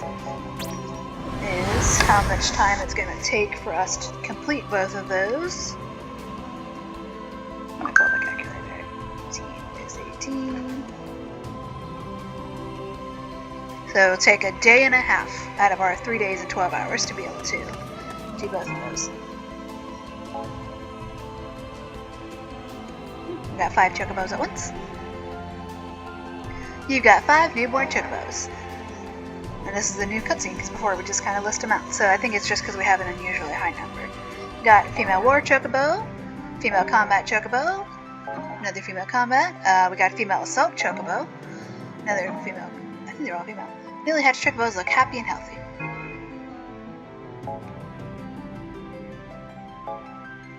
And they've got some time before they hatch into adult chocobos. So I guess 6 hours between them hatching and then them being adults. So I can't breed any more chocobos until these guys are adults, I guess. So it's interesting. Anybody else here for us to talk to? Nope. Okay.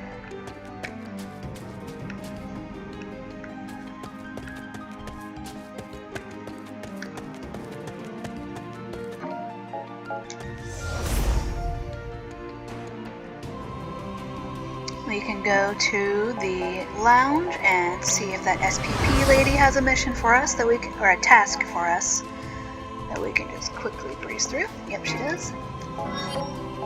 Earned 500 SPP. Yep. Got an ARC ring for that. Literally done. 2 seconds flat. Oh, I should have checked and see if Carla's there. Hey Carla, you want some more money? For your pyramid scheme? I see a Moogle who wants to talk to us, but nope, no Carla.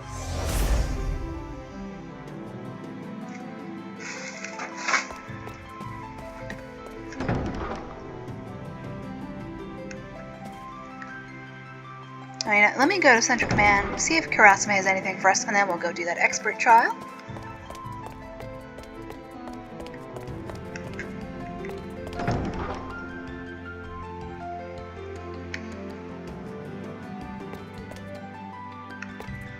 At ease. Don't expect any help out there. Dependence only makes you vulnerable. Be prepared to retreat in a pinch. I will provide backup where possible, but ultimately only you can save yourselves. Why don't you put down the knife? See how Karasume's attitude has been changing throughout the war? First he says, I'll always be there to send you backup, and now he's saying, hey, you can't always rely on me. You gotta be able to make sure you're keeping yourself safe and alive. Subtle stuff. Hey, we got... I'll come back and talk to you later, Queen.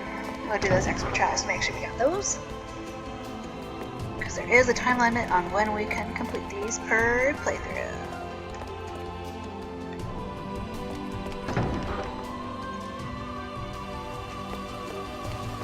Sorry, Aki, I'm not gonna talk to you yet. I just noticed our cool little gargoyles.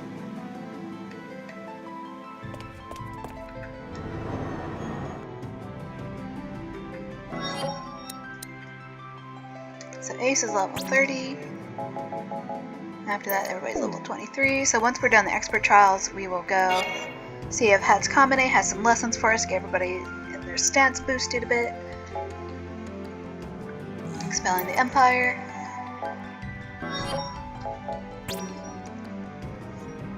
So we're going back to Iska. Has anybody got a task that's filled outside? Nope, okay.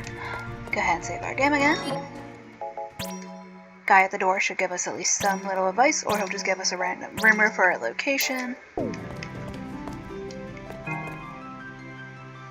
Of course I've been to Roko Cavern and Iska Anubi. What kind of question is that? Sure, the old battlefields are nice, but those dank, wet walls are what really get me going.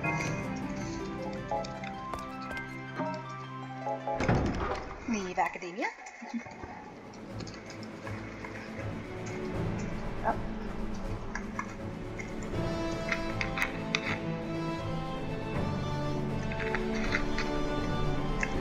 Super strawberry lemonade. Oh, I could have flown to Iska. Oh. Yep, let's ride a chocobo. We got 15 of them. We'll save our combat chocobos for thingamabobbies. Sorties is what I mean when I think of that word. Can we catch that chocobo without running into the monster?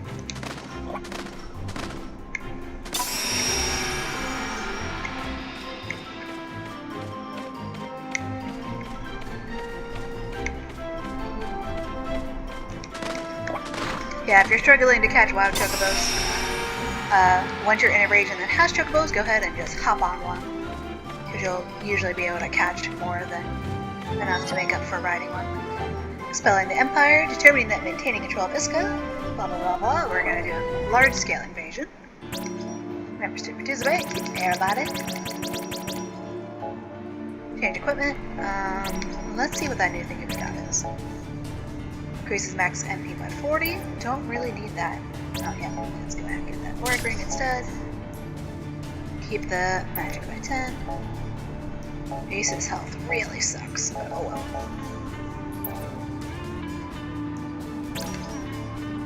Don't need to change equipment. We'll do the Triad maneuver. I gotta remember to train Eidolons. Select active members, Mr. Ace. This is probably going to be a sortie. Yep, there we go. I love his minigames.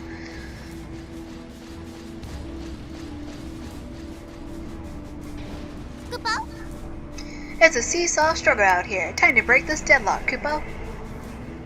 Okay, move out! Kupo? Let me explain the situation on the ground, Kupo. Kupo? Our forces are currently staging an invasion of Iska region, Kupo.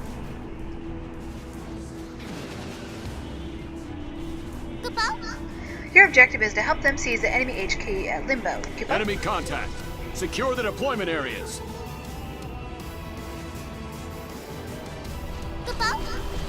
First, we need to capture Roko. The strategic positions should give us the advantage over the Empire, Kupo. Things are getting awfully noisy at Limbo.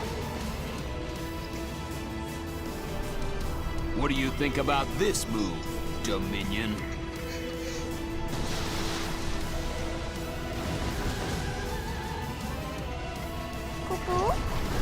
Oh no, the Empire has launched a sneak attack on Domain 1, Kupo. The campaign's been turned on its head. This is going to be harder than I thought, Kupo. Don't worry, Kupo, I got this, Kupo. Oh, no time to blah blah blah. Sorry, I skipped past that by accident. Victory condition, occupy a Limbo. Failure condition, lose Iska. Can I pause? I just realized we're getting to the 3.5 hour mark on this recording, so I'm gonna stop this recording here. So that'll be the end of this episode, and the next episode will be immediately picking up, and they'll both get posted today. Just because I think my game bar settings is for a 4-hour max recording, and just so I don't forget when we get up to that close. So, end of episode 7. Episode 8 will pick up immediately.